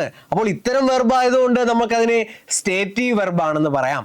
അപ്പൊ നോക്കിയേ, അപ്പൊ നമ്മൾ പറഞ്ഞു സ്റ്റേറ്റീവ് വെർബ് എന്ന് പറഞ്ഞാൽ ഒരു ഇമോഷനെയോ അല്ലെങ്കിൽ സ്റ്റേറ്റ് അവസ്ഥയോ കാണിക്കുന്ന അല്ലെങ്കിൽ ഒരു സെൻസിനെയോ സൂചിപ്പിക്കുന്ന വാക്കുകളായിരിക്കും. ഈ വാക്കുകൾ നമ്മൾ പൊതുവെ കണ്ടിന്യൂസ് ഫോം അല്ലെങ്കിൽ ING ഫോമിൽ ഉപയോഗിക്കാറില്ല. ഇനി സ്റ്റേറ്റീവ് വെർബിന്റെ കൂടുതൽ ഡീറ്റെയിൽ ആയിട്ടുള്ള കാര്യങ്ങളിലേക്ക് വരാം. നോക്കിയേ, സ്റ്റേറ്റീവ് വെർബിൽ ഫീലിങ്സ് അല്ലെങ്കിൽ ഇമോഷൻസിനെ കാണിക്കുന്ന ചില വാക്കുകളുടെ ഉദാഹരണമാണ് ആദ്യം കൊടുത്തിരിക്കുന്നത്. നോക്കിയേ, like, dislike, hate, love, prefer, wish, want etcetera. അപ്പോൾ ലവ് എന്നോ ലൈക്ക് എന്നോ പ്രിഫർ എന്നോ വോണ്ട് എന്നോ പറയുന്ന ഈ വാക്കുകൾ ഫീലിങ്സ് അല്ലെങ്കിൽ ഇമോഷൻസിനെ സൂചിപ്പിക്കുന്ന വാക്കുകളാണ്. അപ്പോൾ ഈ വാക്ക് ഒരു ആക്ഷൻ വെർബായിട്ടല്ല വരുന്നത്. അതുകൊണ്ട് തന്നെ ഈ വാക്കുകളെല്ലാം ഒരു സ്റ്റേറ്റീവ് വെർബിന്റെ ഉദാഹരണമാണ്. നോക്കി ഒരു എക്സാമ്പിൾ കൂടെ നോക്കി. ഐ ലൈക്ക് മൈ കോളേജ് അല്ലെ, ലൈക്ക് എന്ന് പറയുമ്പോൾ അവിടെ ഒരു അവസ്ഥയെ സൂചിപ്പിക്കുന്നു. അപ്പോൾ ലൈക്ക് എന്ന് പറയുന്ന സ്റ്റേറ്റീവ് വെർബാണ്. അവിടെ I am liking my college എന്ന് പറഞ്ഞാൽ അത് തെറ്റാണ്. അടുത്ത ദിവസം നോക്കിയേ, do you want a coffee, അവിടെ വാണ്ടിങ് എന്ന് ഉപയോഗിക്കാൻ പാടില്ല. Are you wanting a coffee എന്നൊക്കെ പറഞ്ഞാൽ അത് തെറ്റാണ്. അപ്പോൾ വാണ്ട് എന്ന് മാത്രം പറഞ്ഞാൽ മതി. അപ്പോൾ പൊതുവെ ഈ വാക്കുകൾ വരുമ്പോൾ നമ്മൾ കണ്ടിന്യൂസ് ഫോമിൽ ഉപയോഗിക്കാൻ പാടില്ല. സ്റ്റേറ്റീവ് വെർബ് പ്രത്യേകം ഓർമ്മിക്കുക, കണ്ടിന്യൂസ് ഫോമിൽ ഉപയോഗിക്കാൻ പാടില്ല. അടുത്ത നോക്കിയേ, തോട്ട്സ് അല്ലെങ്കിൽ ഒപ്പീനിയൻസ്, അഭിപ്രായങ്ങളെ സൂചിപ്പിക്കുന്ന ചില വാക്കുകൾ അല്ലെങ്കിൽ ചിന്തയെ സൂചിപ്പിക്കുന്ന വാക്കുകൾ. നോക്കിയേ, believe, imagine, know, think, feel, guess, doubt, suppose, remember, mind, mean, suspect, recognise, agree etcetera. അപ്പോൾ ഈ വാക്കുകളെല്ലാം തോട്ട്സ് അല്ലെങ്കിൽ ഒപ്പീനിയൻസിനെ സൂചിപ്പിക്കുന്ന വാക്കുകളാണ്. എക്സാമ്പിൾ കൂടെ നോക്കിയേ, ഐ നോ യു. ഈ നോ എന്ന വേർഡും PSC ചോദിച്ചിട്ടുള്ളതാണ്. അപ്പോൾ നോയിങ് എന്നൊക്കെ തന്നു കഴിഞ്ഞാൽ അത് തെറ്റാണ്. ഐ നോ യു എന്ന് പറഞ്ഞാൽ അല്ലേ, എനിക്ക് നിന്നെ അറിയാം, അറിഞ്ഞുകൊണ്ടിരിക്കുന്നു, അല്ലെങ്കിൽ ഐ ആം നോയിങ് യു എന്ന് പറയേണ്ട കാര്യമില്ല. അപ്പോൾ നോ എന്ന് മാത്രം പറഞ്ഞാൽ മതി, കണ്ടിന്യൂസ് ഫോം ഉപയോഗിക്കേണ്ട കാര്യമില്ല. അടുത്ത ക്വസ്റ്റ്യൻ നോക്കിയേ, I feel that I am going to lose this match. I feel that I am going to lose അല്ലെ, ഫീൽ ചെയ്യുന്നു, ഒരു അവസ്ഥയാണ് അല്ലെ. അപ്പോൾ അവിടെ വെർബായിട്ട് നമുക്ക് ഉപയോഗിക്കാവുന്ന വേർഡാണ് ഫീൽ, എന്നാൽ അതൊരു ആക്ഷൻ വെർബും അല്ല. അപ്പോൾ ഫീൽ എന്ന് പറഞ്ഞാൽ ഒരു സ്റ്റേറ്റീവ് വെർബിന് ഉദാഹരണമാണ്. അടുത്തത് നോക്കിയേ, സെൻസസ് ആൻഡ് പെർസെപ്ഷൻ. സെൻസിനെ സൂചിപ്പിക്കുന്നതാവാം, അല്ലെങ്കിൽ പെർസെപ്ഷനെ സൂചിപ്പിക്കുന്ന അല്ലെ അവബോധത്തെ സൂചിപ്പിക്കുന്ന വാക്കുകളാവാം. സെൻസ് എന്ന് പറയുമ്പോൾ നമുക്കറിയാം സീ എന്നോ ഹിയർ എന്നോ സ്മെൽ എന്നോ ടേസ്റ്റ് എന്നോ പറയുന്ന വാക്കുകളാകാം, അല്ലെങ്കിൽ ലുക്ക്, സീം, അപ്പിയർ എന്ന വാക്കുകളാകാം. അപ്പൊ ഈ വാക്കുകളെല്ലാം സെൻസ് അല്ലെങ്കിൽ പെർസെപ്ഷനെ സൂചിപ്പിക്കുന്ന വാക്കുകൾക്ക് ഉദാഹരണമാണ്. എക്സാമ്പിൾ നോക്കി, ഹി സീംസ് സാഡ്, അവൻ ദുഃഖിതനായി കാണപ്പെട്ടു അല്ലെ, അവിടെ കാണപ്പെട്ടു എന്നാണ് പറഞ്ഞിരിക്കുന്നത്. അപ്പൊ സീംസ് എന്ന് പറയുന്ന വേർഡ് സ്റ്റേറ്റീവ് വെർബാണ്. അടുത്ത ചോദ്യം നോക്കി, ദിസ് ഫ്ലവർ സ്മെൽസ് നൈസ്, അവിടെ സ്മെൽസ് എന്ന വേർഡാണ് അവിടെ സ്റ്റേറ്റീവ് വെർബായിട്ട് വന്നിരിക്കുന്നത്, സ്മെൽസ്. അപ്പോൾ ഈ ഒരു ഫ്ലവറിന് നല്ലൊരു സ്മെല്ലുണ്ട്, അപ്പോൾ ഒരു അവസ്ഥയാണ് അവിടെ പറയുന്നത്. അപ്പോൾ സ്മെൽസ് എന്ന വേർഡ് സ്റ്റേറ്റീവ് വെർബിന് ഉദാഹരണമാണ്. അടുത്ത നോക്കിയേ, പൊസഷൻ. പൊസഷൻ എന്ന് പറഞ്ഞാൽ നമുക്കറിയാം ഓണർഷിപ്പ്, കൈവശമുള്ളത് അല്ലെങ്കിൽ കൈവശത്തെ കാണിക്കുന്ന വാക്കുകൾ. നോക്കിയേ, belong, poses, have, on etcetera. ഇതെല്ലാം പൊസഷനെ കാണിക്കുന്ന വാക്കുകളാണ്. അപ്പോൾ ഈ വാക്കുകളെല്ലാം സ്റ്റേറ്റീവ് വെർബിന് ഉദാഹരണമാണ്. എക്സാമ്പിൾ നോക്കിയേ, this car belongs to my brother, she owns this house. ഈ ഹൗസ് അവളുടെ ഓണർഷിപ്പിൽ ഉള്ളതാണ്. അപ്പോൾ ഓൺസ് എന്ന് പറയുമ്പോൾ അതൊരു സ്റ്റേറ്റീവ് വെർബായിട്ടാണ് ഉപയോഗിച്ചിരിക്കുന്നത്. അപ്പോൾ നോക്കിയേ, അപ്പോൾ സെൻസ് ആകാം, പെർസെപ്ഷൻ ആകാം, അല്ലെങ്കിൽ തോട്ട്സ് ആവാം, ഒപ്പീനിയൻ ആകാം, പൊസഷൻ ആകാം. അടുത്ത നോക്കിയേ, മെഷർമെന്റ്സ്. മെഷർമെന്റ്സുമായി റിലേറ്റ് ചെയ്ത് വരുന്ന മെഷർ എന്നോ വെയ് എന്നോ വരുന്ന വാക്കുകൾ വരാം. Measurements, the box weighs 20 kilogram. അവിടെ വെയ്സ് അല്ലെ, ബോക്സിന് 20 കിലോഗ്രാം ഭാരമുണ്ട്. അപ്പോൾ വെയ്സ് എന്ന വാക്ക് അവിടെ സ്റ്റേറ്റീവ് ആയിട്ടാണ് ഉപയോഗിച്ചിരിക്കുന്നത്, നമ്മൾ ING ചേർത്ത് ഉപയോഗിക്കേണ്ട കാര്യമില്ല. അടുത്ത നോക്കിയേ, some verbs can be stative or dynamic depending on the context. അതായത് ചില വാക്കുകൾ സ്റ്റേറ്റീവുമാകാം അല്ലെങ്കിൽ ഡൈനാമിക്കുമാകാം. ആ ഒരു സിറ്റുവേഷൻ അനുസരിച്ച് മാറ്റി മാറ്റി ഉപയോഗിക്കാവുന്ന ചില വാക്കുകളുമുണ്ട്. അപ്പൊ നമ്മൾ നേരത്തെ പറഞ്ഞു, സാധാരണ ആക്ഷൻ വെർബുകളാണെങ്കിൽ നമ്മൾ അതിനെ ഡൈനാമിക് വെർബ് എന്ന് പറയുന്നു. എന്നാൽ സ്റ്റേറ്റ് അല്ലെങ്കിൽ കണ്ടീഷൻ സൂചിപ്പിക്കുന്ന വാക്കുകളാണെങ്കിൽ അതിനെ നമ്മൾ സ്റ്റേറ്റീവ് വെർബ്സ് എന്നും പറഞ്ഞു. എന്നാൽ ചില വെർബുകൾ നമുക്ക് സ്റ്റേറ്റീവ് ആയിട്ടും അല്ലെങ്കിൽ ഡൈനാമിക് ആയിട്ടും ഉപയോഗിക്കാം. അങ്ങനെയുള്ള വാക്കുകളാണ് നമ്മൾ ഇനി പറയുന്നത്. നോക്കിയേ, the meaning of the verb is different for each use. അപ്പോൾ ഇങ്ങനെ സ്റ്റേറ്റീവ് ആയിട്ടും ഡൈനാമിക് ആയിട്ടും ഉപയോഗിക്കുന്ന വാക്കുകൾക്ക് വ്യത്യസ്തമായിട്ടുള്ള മീനിങ് ആയിരിക്കും ഓരോ സിറ്റുവേഷനിലും വരുന്നത്. അപ്പോൾ നമുക്ക് അതിന്റെ കുറച്ച് എക്സാമ്പിൾസ് കൂടി നോക്കാം. Have, think, taste, look, see, smell, feel etcetera. അപ്പോൾ ഈ വാക്കുകളുടെ കുറച്ചുകൂടെ വിശദീകരിച്ച് മറ്റ് എക്സാമ്പിൾസ് കൂടി ഒന്ന് നോക്കാം. നോക്കി, ആദ്യത്തെ വേർഡ് ഹാവ് എന്ന് തന്നിട്ടുണ്ട്. എക്സാമ്പിൾ നോക്കി, ഐ ഹാവ് എ ബനാന. അവിടെ ഹാവ് എന്ന വേർഡ് സ്റ്റേറ്റീവ് ആയിട്ടാണ് ഉപയോഗിച്ചിരിക്കുന്നത്. അതായത് ഇവിടെ ഹാവ് എ ബനാന എന്ന് പറഞ്ഞാൽ അയാളുടെ കൈവശം അല്ലെങ്കിൽ എൻ്റെ കൈവശം ഒരു ബനാന ഉണ്ട്. അപ്പോൾ പൊസഷനെ സൂചിപ്പിക്കുന്ന വാക്കാണ്, കൈവശം ഉള്ളത് എന്ന അർത്ഥത്തിലാണ് ആദ്യത്തെ സെന്റൻസിൽ പറഞ്ഞിരിക്കുന്നത്. എന്നാൽ രണ്ടാമത്തെ സെന്റൻസ് നോക്കിയേ, I am having a banana for lunch. ഇവിടെ കണ്ടിന്യൂസ് ഫോമിൽ ഉപയോഗിച്ചിരിക്കുന്നു. അപ്പോൾ ഇത് ഡൈനമിക് വെർബായിട്ടാണ് ഉപയോഗിച്ചിരിക്കുന്നത്. അപ്പോൾ ഇവിടെ ഡൈനമിക് വെർബായിട്ട് ഉപയോഗിച്ചപ്പോൾ ഐ ആം ഹാവിങ് എന്ന് പറഞ്ഞാൽ അവിടെ ഈറ്റിംഗ് കഴിച്ചുകൊണ്ടിരിക്കുന്നു എന്നാണ് അർത്ഥമാക്കുന്നത്. അപ്പോൾ ഹാവ് എന്ന വാക്ക് നമുക്ക് സ്റ്റേറ്റീവായിട്ടും ഡൈനമിക് ആയിട്ടും ഉപയോഗിക്കാം. സ്റ്റേറ്റീവായിട്ട് ഉപയോഗിക്കുമ്പോൾ പൊസഷനെ കാണിക്കുന്നു, എന്നാൽ ഡൈനമിക് ആയിട്ട് ഉപയോഗിക്കുമ്പോൾ ഈറ്റിങ്ങിനെയാണ് സൂചിപ്പിക്കുന്നത്. അടുത്ത വേർഡ് നോക്കിയേ, തിങ്ക് എന്ന വേർഡ് കൊടുത്തിട്ടുണ്ട്. 2 എക്സാമ്പിൾസ് നോക്കിയേ. I think you are great. I am thinking about the next holiday. 2 സെന്റൻസുകൾ കൊടുത്തിട്ടുണ്ട്. ആദ്യത്തെ സെന്റൻസ് നോക്കി, I think you are great. അവിടെ സ്റ്റേറ്റീവ് ആയിട്ടാണ് കൊടുത്തിരിക്കുന്നത്. ഇവിടെ I think എന്ന വേർഡ് എൻ്റെ അഭിപ്രായം, ഒപ്പീനിയൻ എന്നുള്ള അർത്ഥത്തിലാണ് കൊടുത്തിരിക്കുന്നത്. എന്നാൽ രണ്ടാമത്തെ സെന്റൻസിൽ നോക്കി, I am thinking about the next holiday എന്ന് പറഞ്ഞാൽ ഞാൻ എൻ്റെ അടുത്ത ഹോളിഡേയെ പറ്റി ചിന്തിക്കുന്നു അല്ലെങ്കിൽ പരിഗണിക്കുന്നു, കൺസിഡർ ചെയ്യുന്നു എന്ന അർത്ഥത്തിലാണ് അവിടെ തിങ്ക് എന്ന വാക്ക് ഉപയോഗിച്ചിരിക്കുന്നത്. അപ്പോൾ അവിടെ സ്റ്റേറ്റീവ് ആയിട്ടും ഡൈനമിക് ആയിട്ടും വരുമ്പോൾ 2 അർത്ഥത്തിലാണ് വന്നിരിക്കുന്നത്. അടുത്ത വേർഡ് നോക്കിയേ, ടേസ്റ്റ്. നോക്കിയേ, first example, honey taste sweet. ഇവിടെ സ്റ്റേറ്റീവ് ആയിട്ട് ഉപയോഗിച്ചിരിക്കുന്നു. ഹാസ് എ സർട്ടൻ ടേസ്റ്റ് എന്ന് പറയാം. ഹണിക്കൊരു പ്രത്യേക ടേസ്റ്റ് ഉണ്ട്, അല്ലെങ്കിൽ ഹണി സ്വീറ്റ് ആണ് എന്ന് പറഞ്ഞിരിക്കുന്നു. അപ്പോൾ ഹണിയുടെ സ്റ്റേറ്റ് അല്ലെങ്കിൽ അതിന്റെ ഒരു അവസ്ഥയാണ് പറഞ്ഞിരിക്കുന്നത്. അപ്പോൾ അത് സ്റ്റേറ്റീവ് ആയിട്ട് ഉപയോഗിച്ചിരിക്കുന്നു. എന്നാൽ രണ്ടാമത്തെ സെന്റൻസ് നോക്കിയേ, mother is tasting the soup. അപ്പോൾ മദർ അവിടെ ടേസ്റ്റ് ചെയ്തുകൊണ്ടിരിക്കുന്നു. ഡൈനമിക് ആയിട്ടാണ് ആ വെർബ് വന്നിരിക്കുന്നത്.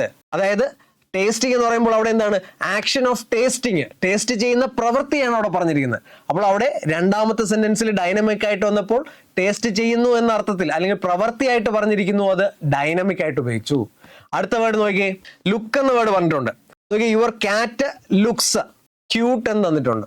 അപ്പോൾ ഇവിടെ ലുക്സ് എന്ന വേർഡ് സ്റ്റേറ്റീവ് ആയിട്ടാണ്, അതായത് താങ്കളുടെ ക്യാറ്റ് വളരെ ക്യൂട്ട് ആയിരിക്കുന്നു. അപ്പോൾ അവിടെ ഒരു അവസ്ഥയാണ് സൂചിപ്പിച്ചിരിക്കുന്നത്. അപ്പോൾ ഇവിടെ അപ്പിയേഴ്സ് എന്ന അർത്ഥത്തിലാണ് പറഞ്ഞിരിക്കുന്നത്. എന്നാൽ രണ്ടാമത്തെ സെന്റൻസ് നോക്കിയേ, the cat is looking out of the window. അപ്പോൾ കാറ്റ് വിൻഡോയിലൂടെ പുറത്തേക്ക് നോക്കിക്കൊണ്ടിരിക്കുന്നു. അവിടെ ലുക്ക് എന്ത് ചെയ്യുക, നോക്കിക്കൊണ്ടിരിക്കുന്നു എന്നാണ് പറഞ്ഞിരിക്കുന്നത്. അപ്പോൾ അത് ഡൈനമിക് ആയിട്ടാണ് ഉപയോഗിച്ചിരിക്കുന്നത്. അതായത് അവിടെ ആക്ഷൻ ഓഫ് സീയിങ് എന്ന് പറയാം, കാണുന്ന പ്രവൃത്തിയാണ് അവിടെ പറഞ്ഞിരിക്കുന്നത്. അപ്പോൾ 2 അർത്ഥത്തിലാണ് ഇവിടെ ലുക്ക് എന്ന വേർഡ് ഉപയോഗിച്ചിരിക്കുന്നത്. ഇനി നോക്കിയാൽ സീ എന്ന് തന്നിട്ടുണ്ട്. I see what you mean. അവിടെ I see what you mean എന്ന് പറഞ്ഞാൽ സ്റ്റേറ്റീവ് ആയിട്ടാണ് ഉപയോഗിച്ചിരിക്കുന്നത്. അതായത് അണ്ടർസ്റ്റാൻഡ് എന്ന അർത്ഥത്തിലാണ് അവിടെ സീ എന്ന വാക്ക് ഉപയോഗിച്ചിരിക്കുന്നത്. നീ മീൻ ചെയ്യുന്നത് എന്താണെന്ന് എനിക്ക് മനസ്സിലായിട്ടുണ്ട്. എന്നാൽ അടുത്ത സെന്റൻസ് നോക്കിയേ, I am seeing my friend tomorrow.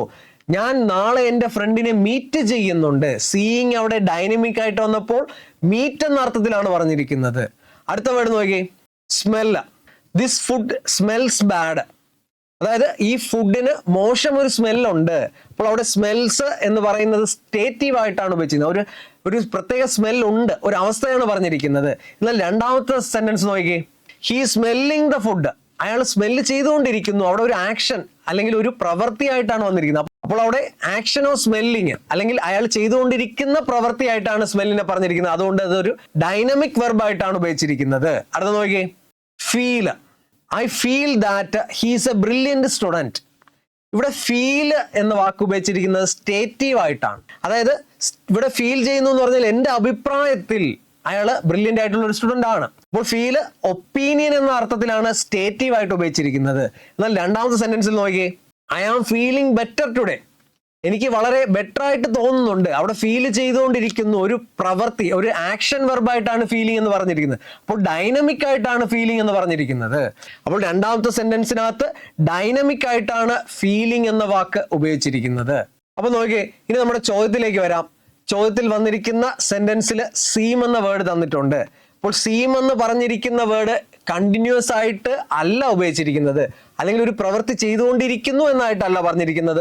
അവിടെ ഒരു അവസ്ഥയാണ് സൂചിപ്പിച്ചിരിക്കുന്നത്. അപ്പോൾ അവസ്ഥയെ സൂചിപ്പിക്കുന്ന വെർബിനെ നമ്മൾ സ്റ്റേറ്റീവ് വെർബ് എന്നാണ് പറയുന്നത്. എന്നാൽ ചെയ്യുന്ന പ്രവൃത്തി അല്ലെങ്കിൽ ചെയ്തുകൊണ്ടിരിക്കുന്ന പ്രോസസ്സിനെയാണ് പറയുന്നതെങ്കിൽ, അല്ലെങ്കിൽ ഒരു ആക്ഷൻ വെർബിനെയാണ് സൂചിപ്പിക്കുന്നതെങ്കിൽ നമുക്ക് ഡൈനാമിക് വെർബാണെന്ന് പറയാം. അപ്പോൾ ഈ ചോദ്യത്തിൽ സീം എന്ന് തന്നിരിക്കുന്നത് സ്റ്റേറ്റീവ് വെർബായിട്ടാണ്. അപ്പോൾ നമ്മുടെ ഓപ്ഷൻ നോക്കിയേ, ഒന്നാമത്തെ ഓപ്ഷനായ സ്റ്റേറ്റീവ് ആണ് വരേണ്ടത്. അപ്പോൾ ഫൈനൽ ആൻസർ വരുമ്പോൾ ബി ഓപ്ഷനിലേക്കാണ് നമ്മൾ വരേണ്ടത്. ഒന്നാമത്തേത് സ്റ്റേറ്റീവ് ആണ് കറക്റ്റ് ഉത്തരം. അപ്പോൾ ബി ഓപ്ഷൻ ഫസ്റ്റിലേക്ക് വരിക. അപ്പോൾ ഈ ചോദ്യത്തിന്റെ ഉത്തരം സ്റ്റേറ്റീവ് എന്നാണ്. അപ്പോൾ PSC 2024 നടത്തിയ SI മെയിൻസ് എക്സാമിനേഷന്റെ ക്വസ്റ്റ്യൻ പേപ്പറും അതുമായി റിലേറ്റ് ചെയ്ത് വരുന്ന ഫാക്ട്സുമാണ് നമ്മൾ പഠിച്ചത്. അപ്പോൾ നിങ്ങൾ ഇതിനകത്ത് വരുന്ന കണക്റ്റഡ് ഫാക്ട്സ് അത്ര ഇമ്പോർട്ടൻസ് കൊടുത്ത് തന്നെ പഠിക്കുക. കാരണം ഇത് PSC പലപ്പോഴായിട്ട് ചോദിച്ചിട്ടുള്ള മറ്റ് ക്വസ്റ്റ്യൻസിലെയോ അല്ലെങ്കിൽ ഇനി ചോദിക്കാൻ സാധ്യതയുള്ളതുമായിട്ടുള്ള ഫാക്ട്സ് ആണ് അതിനകത്ത് വന്നിരിക്കുന്നത്. അപ്പോൾ ഉറപ്പായിട്ടും നിങ്ങൾ ആ ചോദ്യങ്ങൾ കറക്റ്റായിട്ട് അനലൈസ് ചെയ്ത് പഠിക്കുക.